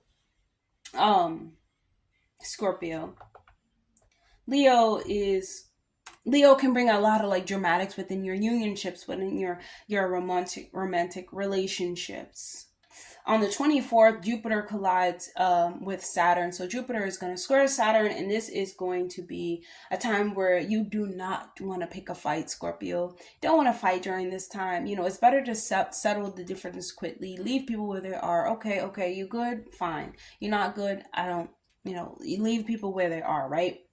The new moon on the 30th in Capricorn is a great time for you to travel and to get out of town and to get away from, some people. Spending some time alone will be good during this time. And I feel like during the end of the month, that's when you're going to want to spend time by yourself, spending time reflecting. Middle of the month, you spend time with people that can help you settle some debts or settle some questions that you have been answered. But definitely avoid, the relationship drama, because Jupiter is ruled by Sagittarius, which is in your 7th house, and you just want to be mindful that you're not overly dramatic. Jupiter is in retrograde, and Saturn is Mercury is in retrograde, so calm, run, woosah.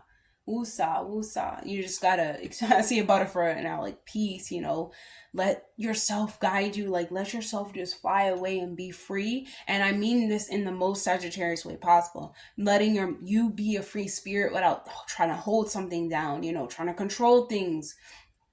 Sagittarius, things are they're in divine's hands. Let's just say that they're in the most high hands, and that's all. Okay, so it's easier to get upset, especially with Pluto.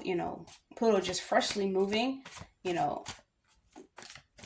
Emotions are there for you. So let's choose a message, Scorpio, for your hearts, from your spirit guides, and see what they would like for you to know right now. Raven. Wow, Scorpio, this is so nice. So this comes and this says, your spirit guides are trying to tell you that your dreams can become a reality, right? And anything that you want can be made real when you put a little bit of magic in it. You put a little bit of spin on it, right? You understand your own deep power, and you also understand your own deep power of healing too. So like I said at the beginning of the month, don't let the rejection, it's not a rejection, it's a delay. Do not let the delay or the setback alter your self-worth. Keep that delusion, keep that self-worth. Like, yes, I am going to make these things possible. I am doing this, I'm this, especially if you're putting action behind these things. Do not let it waver. dream about it. Don't let it waver your self-confidence. That is the key right there. That is the key right there. And I feel like everything that you want is within your grasp, because that's what the raven offers for you.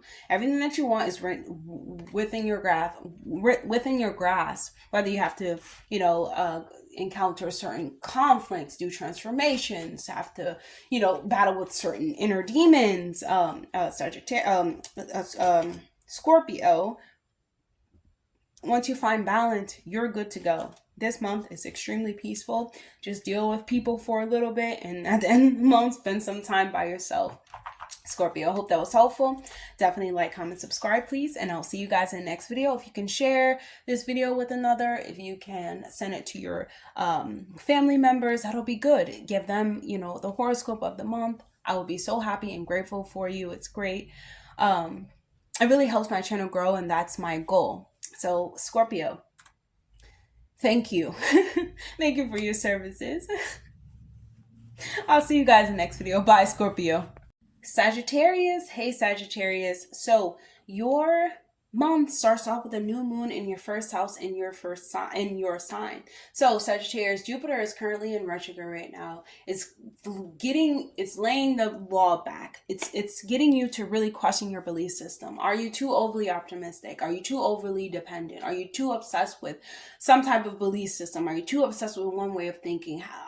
Are you so stuck on your way of life that you're preaching, and the way that you're preaching is very forceful? So, this is what he's asking, and he's kind of putting his hands back, like, I'm gonna let you, say what you need to say, do what you need to do, and see what you make of yourself, Sagittarius. And that way, when he comes out, he can expand these things for you, expand these things in motion, right? And so this new moon, I do feel like it's giving you this new chance to lay down those seeds, Sagittarius. You're laying down these seeds of like, what do I want out of life? What do I need to learn to get there? What do I need to learn to get there? How can I experience luck and joy in these experiences of my life? And you going on a quest for knowledge and adventure for knowledge to learn these things. And sometimes, like, it's intangible. It's like going on a higher self journey. It's with your higher self. Sometimes your lower self, lower mind, doesn't want to be associated with it, but you must take yourself on this journey. Being a Sagittarius rising, this is normal for you, right? And so that is the quest again. It is the quest again, but this is such a beautiful one, because I feel like you're going to get a lot of gifts and a lot of luck at the end of this transit that you were expecting. But it just didn't come as fast as you thought it would, but it always comes at the right time, right? Sagittarius always does. And, you're opening a door for a new life. So just, you're taking a bold chance. You know what I'm saying? You're taking a bold step. You're being bold in your way of life, of thinking, and having to change. And I wouldn't say change, having to evolve your systems. And that's the 9th house. That is the house of evolution. You're always evolving. Sagittarius is a sign of evolution. It's always evolving. And being bold in those areas of your life, especially when it comes to the newness within the first house, yourself, your body, how you want to present yourself. It's all up to you, right? You have the keys now. You can make this happen, Sagittarius, okay? And even if there's some speed bumps along the way, because Mercury is also going to be in your first house, Mercury is going to be in retrograde. After the 15th is going to go direct, things are going to make a little bit more sense for you, more sense to you. You have more downloads. You have a lot of downloads that you're just like, how did I know this? Make sure that you please write them down. Write them down. Send it to me, please. I love anything that has to do with information from the cosmos. But writing these things down, saying these things, saying these affirmations. Make sure your affirmations always align to where you're going. Sagittarius, because Sagittarius is always going somewhere. They, because they're ruled by Jupiter. Jupiter is, expansion and things of that nature. You want to make sure that it's always about the highest. You, Sagittarius risings, must always speak the highest. You'll see the Sagittarius risings that speak the highest over the most high and over themselves, and others, most importantly, have to speak it over others. They have the most flourishing life. People who are Sagittarius rising, Sagittarius suns, things of nature, don't speak life into people or life over people. They have a hard time getting things in life, because you're supposed to use your higher knowledge and higher self to uplift and move others. And these like setbacks and things of that nature, you will find your wings, Sagittarius. You will soar, whether you are the phoenix, right? So rise and fall again, you will, and you will find out where these challenges come from. But because Mars is going to be in Leo, there is some type of challenge, right? There's some type of challenge, and you're gonna find it out, and you're gonna realize it's just asking me to be patient. You know what I'm saying? But sometimes it's so angersome. It's delayed. It really hits you so much home to the heart that you're now like just emotionally like uninterested, right? And you're uninterested. Now you're already moved on. Just being careful that, you're going to test delays. You have to be patient, okay? And there are setbacks. However, after the 15th, I feel like you do resolve a lot of conflicts that you do have. You're able to talk it out. I feel like the 15th is a really good day for you, Sagittarius, because you got the full moon in Gemini. You're letting things go from your lower mind that does not serve you.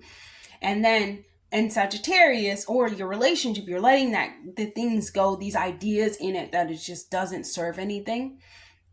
And you're bringing in this newness, and you're bringing in these ideas that was gifted to you from the cosmos, from the universe, and you're implementing into your partner, into your universe. And this is a really good day for you. I do feel as though Mercury being in there is just helping, bringing you these helping words, these helping hands, you know what I'm saying? Making everything seem a little bit more better. The sun is going to be entering into Capricorn on the 21st in your second house. So this is going to be adding a lot of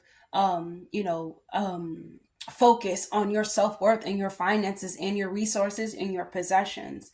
The sun in Capricorn, this can bring like a lot of financial endeavors, because Capricorn is the business person, is the businessman, is the one that can make a lot of long-term success. Capricorn is the goat. Capricorn can make a lot of success. It being your second house, you can have the ability to attract a lot of like power within your finances, only about how powered you are within your worth and within the worth that you instill in your partner. Okay. So I say towards the end of the month, because the Jupiter in Saturn square is really huge for you, Sagittarius. It is just like, you just feel as though you're at a point in your life where you feel like you should have gotten a lot of more recognition than you have gotten, within the past. Honestly, think about the story that was happening in August 2024, because that's when Jupiter squared Saturn. That time, and there was just a lot of like, can I do it? There's just a question of, can you do it or not? And you can do it. And your message, Sagittarius, is going to reach a lot of people. Sagittarius risings really can't understand how people are not thinking about the higher mind, like the highestness of life, how to evolve as a person, how to really go into evolution. And they find it difficult, that people experience like delays and restrictions, and they think that there is a such thing. And during this time, during like the 24th is going to be doing the square. You're really feeling like,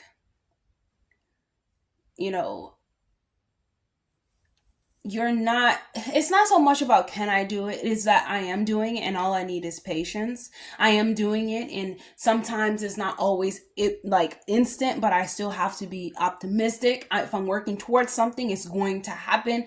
It's now knowing that it's going to happen, so it's like I don't have to worry. There is patience. The patience is already had, you know what I'm saying? And Sagittarius, it's like, this is now concrete. And when Jupiter goes direct, this becomes concrete now. There's less worry about where your life is going, and more so enjoying the journey.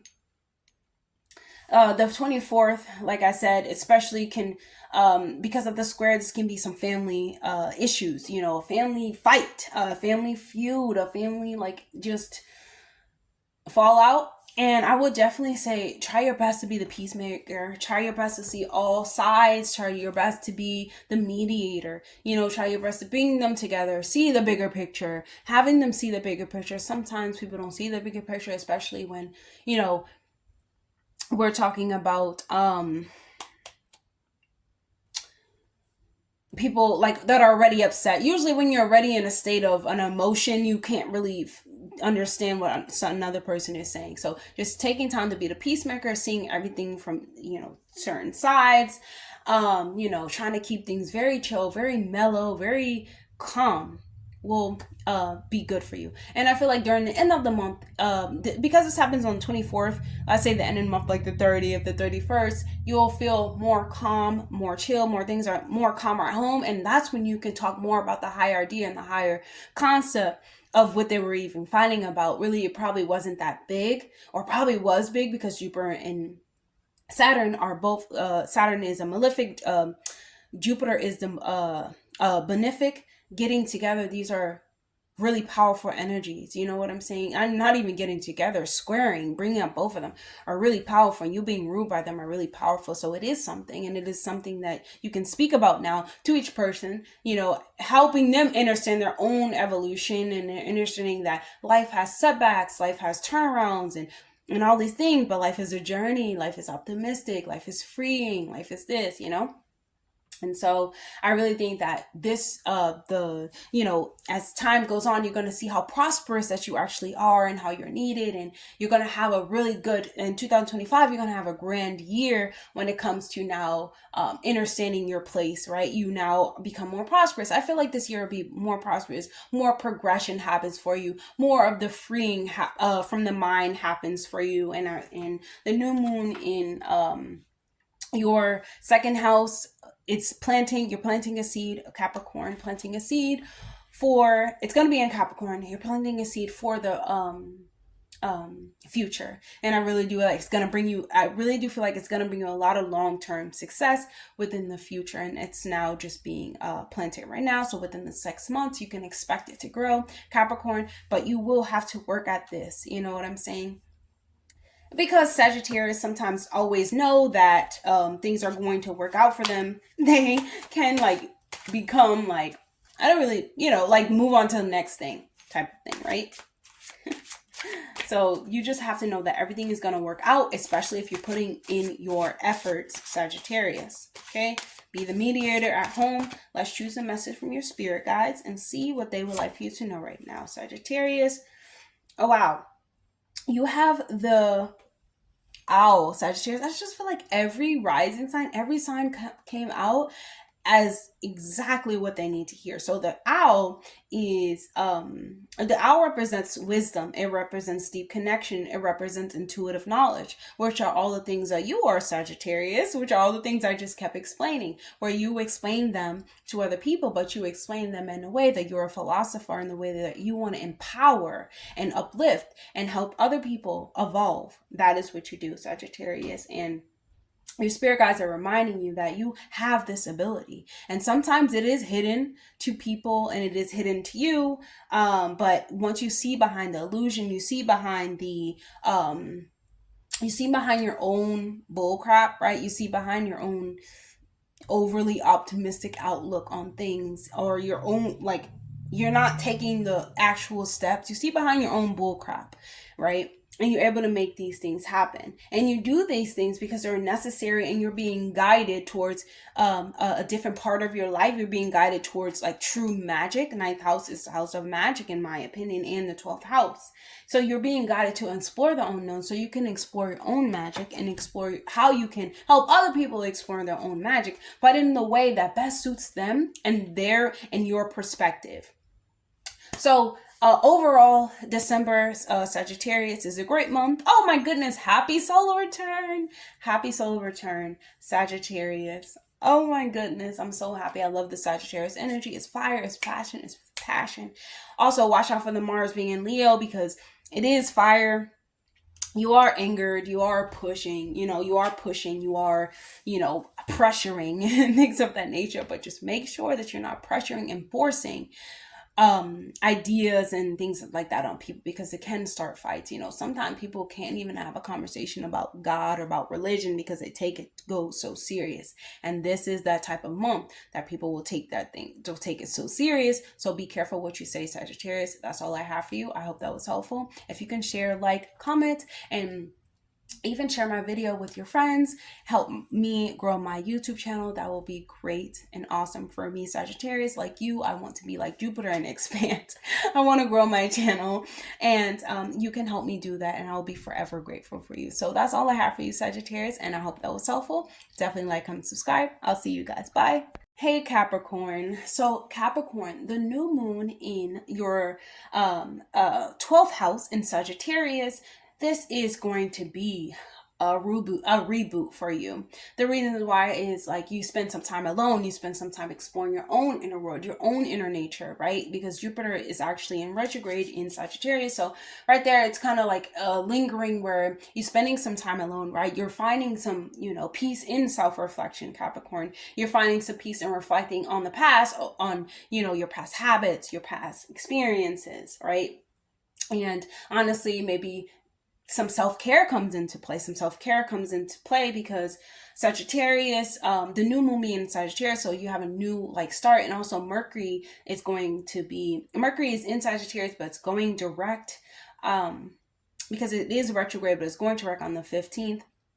This is you finding a little bit more information, a little bit more insight to your inner world, your inner landscape, and figuring out how it works for you and how it does not. The new moon in Sagittarius gives you this new outlook to free yourself from spirit, free your spirit, and life become a journey. Life is a journey. Pluto going out of your first house into your second house, Sagittarius. Capricorn is actually really good for you. It's really good for you. It's giving you this release, this pressure, but the square to Jupiter and Saturn, right? Jupiter and Saturn. Saturn is your ruler. The square on the 24th December. I'm jumping all ahead, but this is the most important. Is think about August of 2024, what's happening in August, because right now, you can experience at the end of the month this really disturbing time, when it comes to, I will say Saturn, when it comes to the authority within your life, being just overly optimistic, you know what I'm saying? Being, your responsibilities to life, what you have to offer to life, your responsibilities are really big, Capricorn, maybe you're doing too much. You know what I'm saying? Maybe you're working way too hard. Sometimes, because Capricorn is an earth sign, it works extremely hard. However, Saturn being in Pisces and Jupiter being in Gemini, in my opinion, you need to work on your creativity. The new moon and the Sagittarius is bringing light to. Now it's time for you to focus on new ways for creativity, new ways for communication, new ways to approach things. Capricorn, the way that you have been approaching things, or earthly way, is not always the best, right? Sometimes we have to take things in an intangible way and gain that way instead of gaining materialistic possessions. And I just feel as though you're really ready to tackle this month. Let's go back to the first month, because that's the end of the month. So, excuse me. You're really ready to tackle this month, right? You're ready to get things going. Mars and Leo, you're ready to get things going. There is you feeling good about yourself, you feeling good within your self-care routine, within your finances. You feeling like you can do better for others, and when you take care of yourself, you do better for others. You're starting to feel more like that. Mars is definitely Leo, definitely be cautious when it comes to spending, when it comes to buying things for your partner. Mars is going to be dipping into Cancer within your 7th house. Be careful when it comes to buying things for your children, buying things for, your partner, or, because this can lead you into not the best place, because it's just, you need to spend time saving and spend time doing things that are intangible, that brings you intangible results, which is spiritual development. Because I square to Jupiter and Saturn is the rule of spiritual development. Saturn in Pisces, you must develop spiritually, and you must put in the actions behind it. 12th house, letting go of addictions, letting go of self-sabotaging beliefs, self-sabotaging behaviors, letting go of, start astral traveling, start healing. This is the healer's house. You gotta become the healer, letting go of, I am a victim to all of these things, Capricorn. or even it could be just one thing that you feel like you're a victim to. It could be a victim being just feeling like things are always happening to you, and just like letting things more. They need to go with the flow a little bit more now, right? In order for things to just be like a journey. Like life is a journey. It just flows. It just goes. Yes, there is times that we do take accountability and we take control over what's happening in our life. You understand that that's what Saturn is here for. But sometimes there is a place where, we do have to shine bright, but within the inside, and it reflects on the outside as well. Okay. Spiritual before physical, Capricorn. So, um, when the sun is going to go into your first house on the 30th, well, like I said, the 24th is a little bit challenging because, like I said, they're square to Saturn, but you, like I said, being more creative, maybe changing the way that you look, maybe getting a new hairdo, maybe getting new clothes to look more mature, or to look better, getting brighter clothes, changing, like I said, the way that you speak, most importantly, and the way that you approach your whole mindset. It needs to be more magical and mystical, where things can happen in infinite ways rather than just this one way that it happens. And like the new moon, actually no, excuse me, when the sun goes into Cancer, I meant on the 21st. The new moon in Cancer, the new moon in Capricorn is going to be on the 30th. The sun is going to enter Capricorn on the 21st. Okay, I said it right. Yes. So the sun on the 21st in Capricorn, this really brings a spotlight to you. It brings happy solar return, because at the end of December, it is your solar return. Happy solar return, Capricorn. You're the GOAT, like I said. And, a lot of people can learn from you, especially about maturity and especially about willpower, right? And so, not willpower, discipline. So,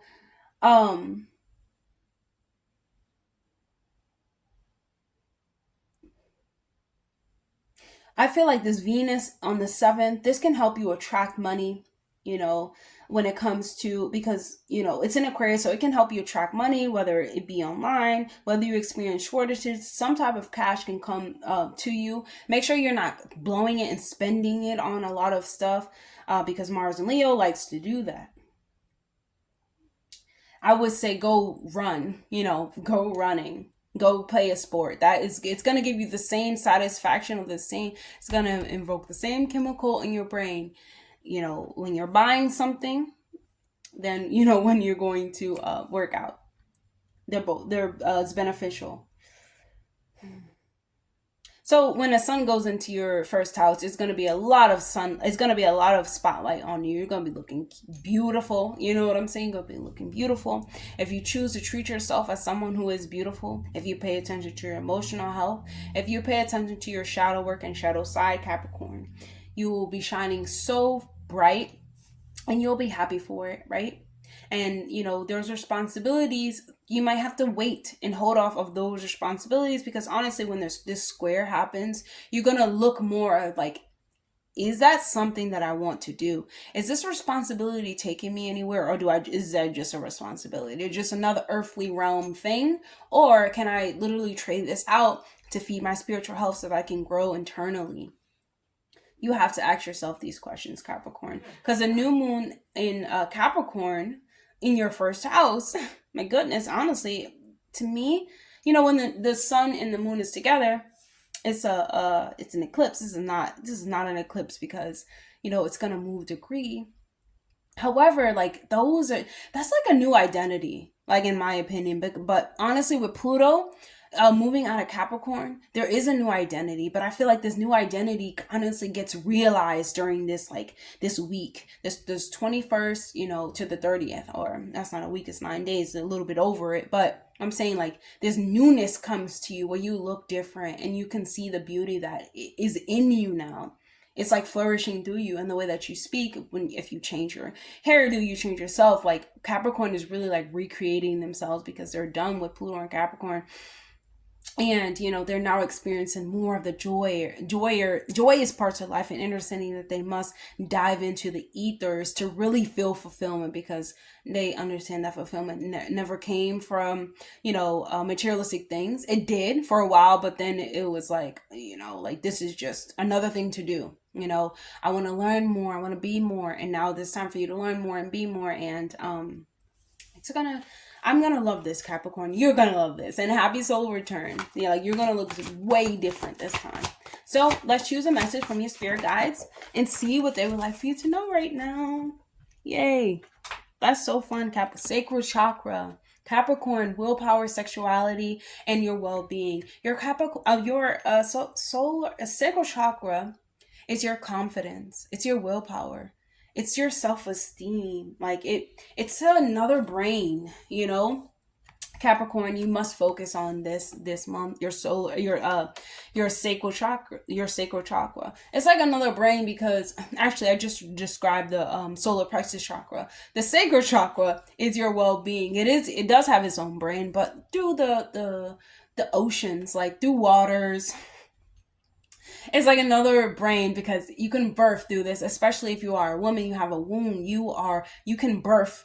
You know what I'm saying? You can birth out things through your sacral chakra, meaning you can make things come into life, which I said is very Piscean. It's very Cancerian. It's very, like, mystical. You're finding a way to do this without physically going to do these things, right? And you're birthing these things into life.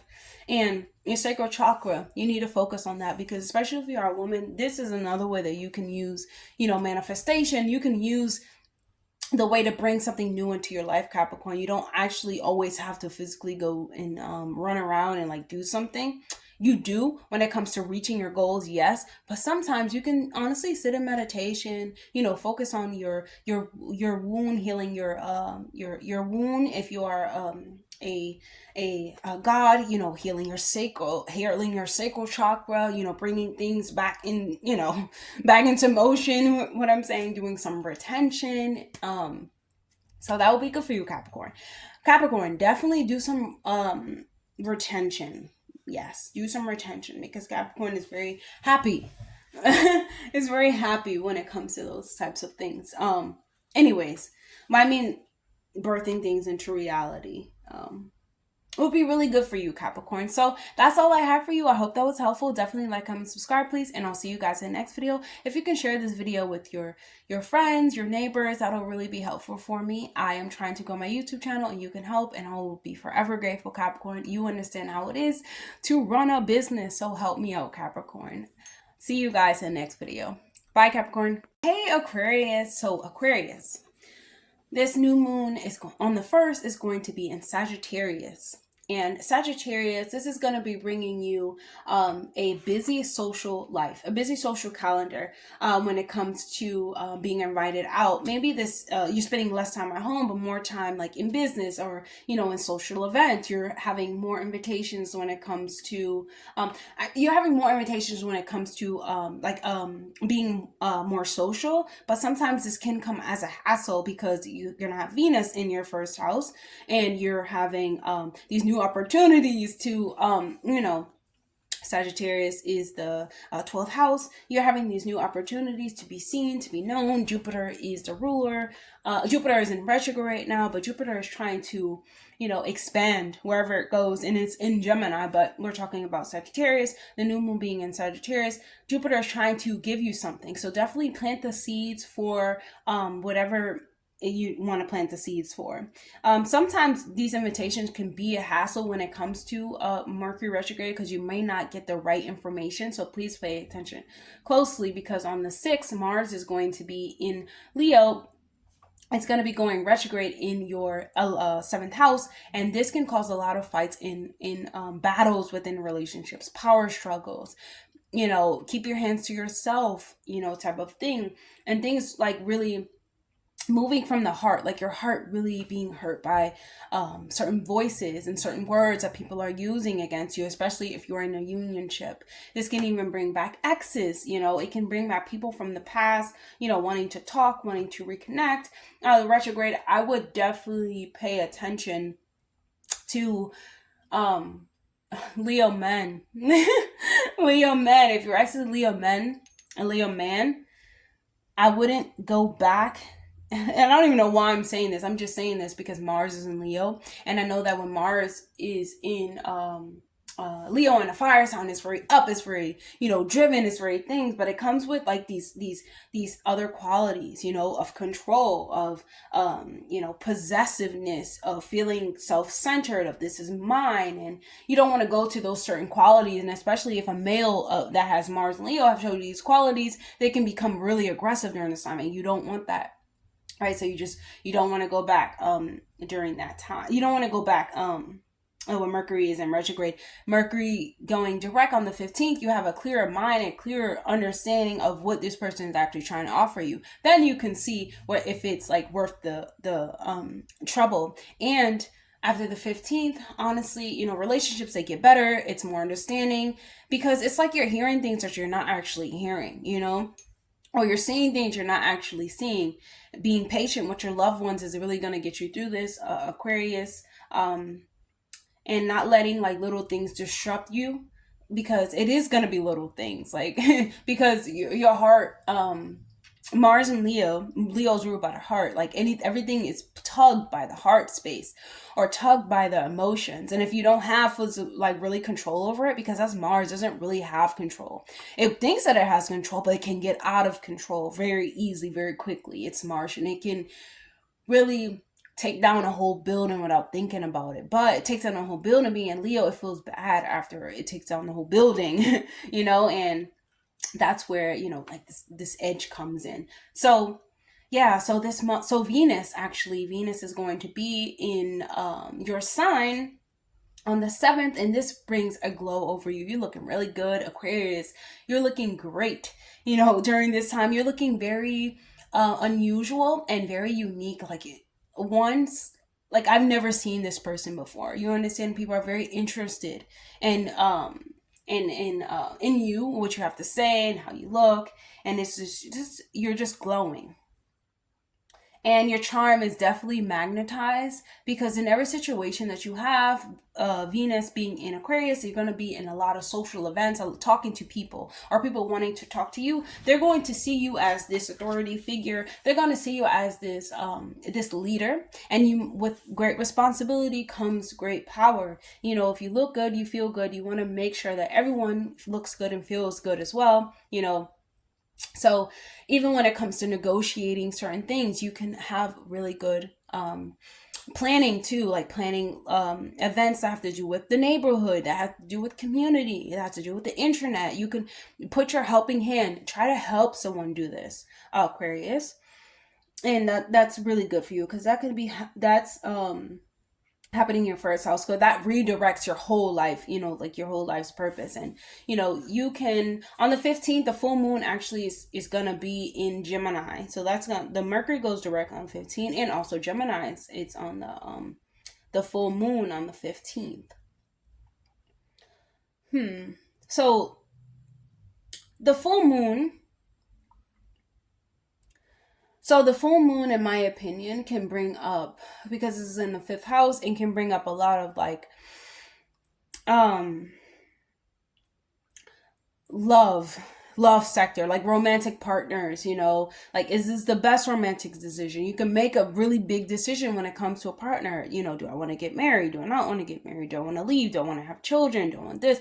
And you having this lunation in that part of your chart, the 5th house, you are letting go of something. You are not bringing that into this new version of yourself. You're not bringing into that, because Pluto's in Aquarius, you're not like getting rid of things. You know what I'm saying? Even though it's going to be in there for 20 years, you're just feeling as though you're starting this new path, right?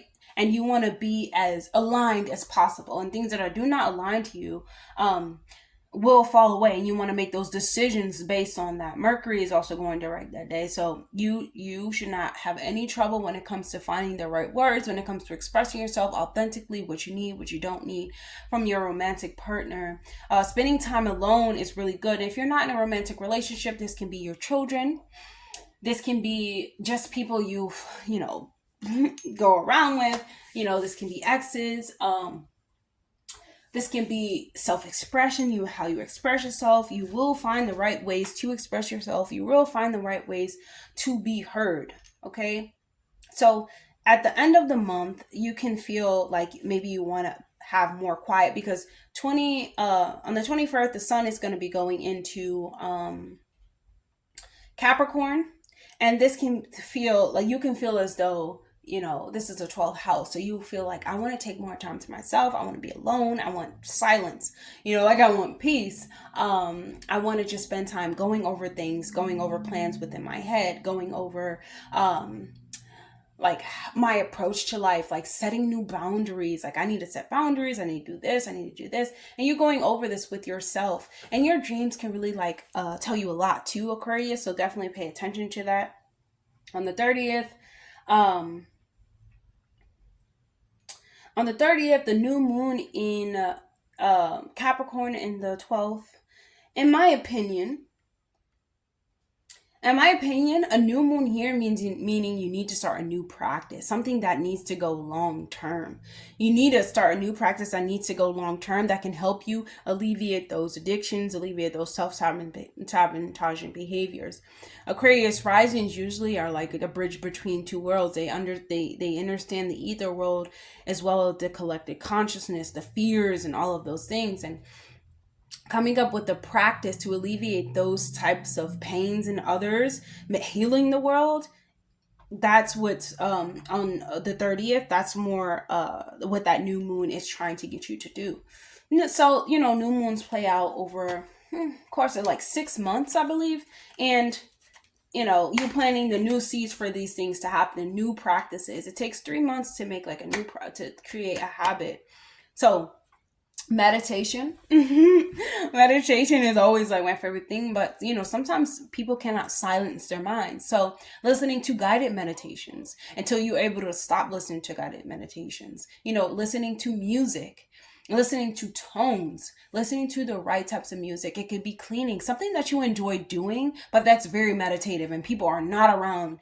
And it's honestly, yes, meditation can be the gym, but in my opinion, you're still around different energies. There's still things flowing. So you still got to pay attention. Like you still have to be outside of yourself. So in my opinion, spending some quality time like outside near a tree where it's quiet, no one can see you, this is really where you find peace, Aquarius. You have to do this in order to receive, honestly, the information that you need to receive. In order to receive, and it's not even about receiving. I do think that it's about giving out. You're already receiving what you need to receive from divine timing, from the divine universe. Now it's actually time to put it into an action, something that can last for a long time, whether it's intangible, because like I said, it can be something that has to do with your identity, because Pluto is going into your sign. Pluto has went into your sign already.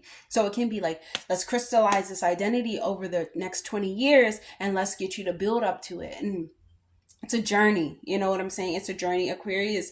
But that's what this new moon is trying to prepare you for. Okay. And what else do we have?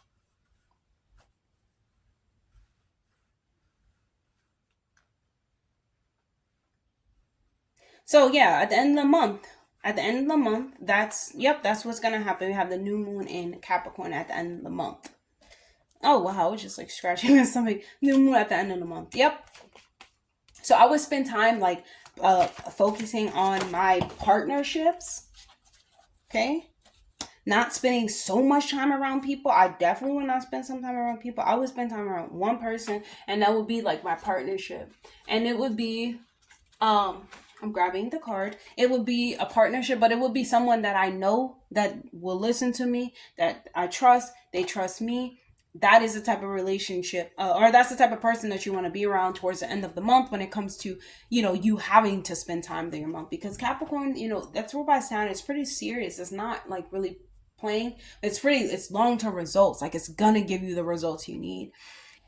But it is also the house of intangible. So you have to do things that are very spiritual based. We have to feed the intangible. We have to feed your inner soul to feel some type of fulfillment.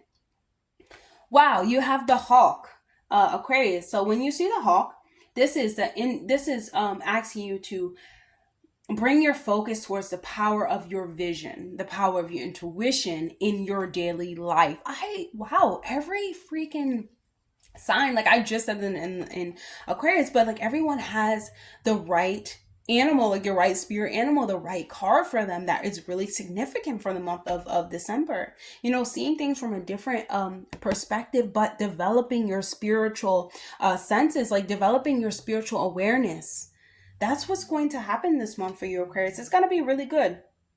I love this because you're focusing on like what actually means something, and what actually means something to you and means something to the world. That's what it is. And it's just so beautiful because now it's like in your everyday life, you putting in a practice that's going to crystallize and stabilize it, having rather than having to be forced into it by Pluto. So that's all I have for you, Aquarius. I hope that was helpful. Definitely like, comment, subscribe, please. If you can share this video with your friend, with your family members, that'll really help me out. I would really appreciate it, and I will appreciate it forever. Thank you so much, Aquarius. Well, that's all I have for you, and I'll see you guys in the next video. Bye. Pisces. Hey, Pisces. Okay, so the new moon on December 1st is going to be happening in your 10th house. So this is going to shine a light on your career. So your career could reach a higher point, or you could reach some type of recognition or some type of promotion, or you see that your career is going in a good direction, or it's going in a direction that is positive and that you're happy about in the beginning of the month. But remember, Mercury is in retrograde in Sagittarius. It's going direct on the 15th, but it's still in a retrograde. Jupiter, your ruler, is in retrograde as well. So it may not be as extreme as probably a lot of when anything touches Jupiter, anything that has to do with Jupiter, it expands, right? But you have to consider all of the aspects, and it may not be as significant as you would hope, but it is significant because it's leading you to a great plan, Pisces. It's leading you towards something greater than yourself, because a Sagittarius is a bigger than life attitude.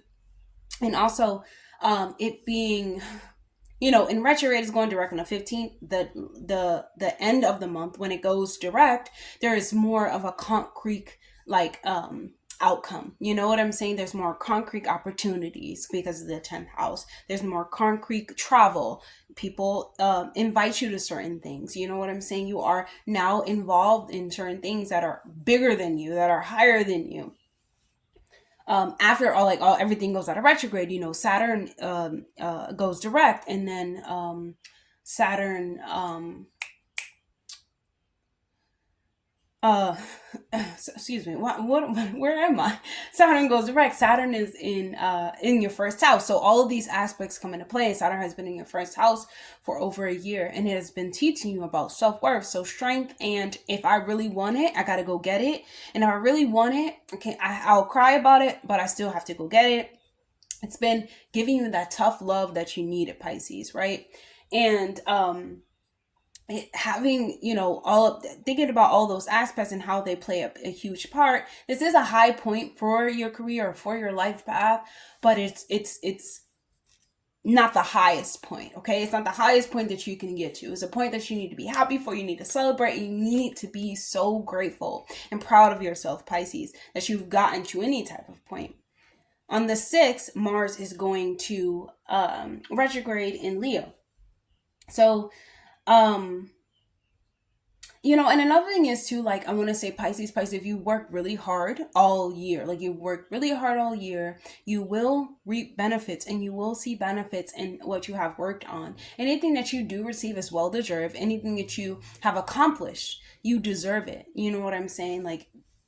You should actually be really happy with that, with any type of recognition that you get. But I just want to tell you that it may not be as big as it is, because we also are experiencing a Jupiter and Saturn at the end of the month square. Okay, and also Jupiter is in retrograde, so Jupiter is not getting out as many blessings as it's normally used to. You know what I'm saying? So Jupiter being in your 4th house, it's asking you to take accountability for your own emotional outburst and your own emotional landscape and your own emotional trauma and your childhood trauma and your children, taking accountability for those things and having yourself process them. You know what I'm saying? Instead of try to be a victim behind them, or trying to be a victim behind them, or trying to outsmart them, you know what I'm saying? Or this whole bipolar thing that goes on when we're talking about Gemini. Like thinking that you know better. The sixth house retrograde Mars going to the sixth house. This is the time for you to, start running. So I would say get ready to be in the gym. If you're not in the gym now, start doing certain sports. But be careful, please be careful during this transit while Mars is in retrograde. Do things that are very strenuous, yes, like weightlifting, weight training, boxing, but don't add anything in. You know what I'm saying? Add up, yes, always, go up the weight, definitely progress. Do the same exercise though. And that's when you're really gonna see results. Oh my goodness. And yes, you're gonna see so much results. Do the same exercise. Increase the weights. Don't change anything, because Mars is going to get you to want to run and do all these things. You know what I'm saying? But the next 6 months, if you really do what you need to do, these results are going to last for a long time. Okay? Because Mars is our physical vessel and our physical body, and Leo. Okay? And also when it comes to self-care, taking initiative over your self-care routine, you have to actually get up and do something. You actually have to get up and wash your face. You have to get up and brush your teeth. You have to get up. And that's where, Mars and Leo, or like Pisces risings, yes, you have this understanding. You know what I'm saying? You have this understanding, but Mars in the sixth house, it really shows you, like, are you doing these things? Are you taking care of your heart health? Are you taking care of your health? What are you doing? You know what I'm saying? And you have to put a physical action behind your self-care if you really love yourself, Pisces. That's what they say. My spirit guides be like, you really, Pisces. Well, and then we were talking about, like, if you want to go to like the spa, because the sixth house, the sixth house is like our self-care, but Leo is more like the extravagant, like getting your nails done, being pampered. If you want to do those things, you are welcome to do them. Leo, you should, especially, I would say, you're definitely going to look amazing, right? Because you're talking about Leo, you're going to look great. But I would definitely do things that are like more physical than self-care, than beauty. The reason why is because your beauty comes from the way that you take care of yourself. If you love yourself physically, you can take care of yourself. It's like wearing crystals, but you're not doing any shadow work. It's like putting on makeup, but you're not really taking care of your body. And once again, nothing equates to self-love. Nothing equates to not taking care of your body. It really is. It's your system. It's up to you. What do you think is right? But in my system, I do think that physically you have to love yourself, and that's what Mars in Cancer is actually teaching me. You have to love yourself, Leo, and that means take care of your body the right way. That means play sports. That means you're probably good at a lot of sports. If you just play, you don't have to be so competitive. And the thing is, everything becomes competitive now too, because you see how good you are now, Pisces. You want to be extremely mindful because because it's temporary signal. It's not temporary, but Leo is extremely dramatic, and it's kind of like iffy. It's like, yeah, I'm gonna go to the party, but they don't actually show up for the party. So in any situation, I just feel as though self-care will come from you going and doing energy work, and that comes from moving your energy, and it comes from moving that chi, and that's exercising. Okay, the full moon on the 15th, and that's also the day that Mercury is going direct in Saturn. This is going to bring attention to your family. Your loved ones can need you to help. They can need you to put in a helping hand. Because Gemini is in the fourth house, yeah, they can need you to put in your hands. You can need to fix something. Yes, you can need to physically, take care of a child in some way. But you definitely, this is the time when Mercury goes direct, it's definitely the time for those must-have conversations, whether it's with children, whether it's with the mother, whether it's with the family.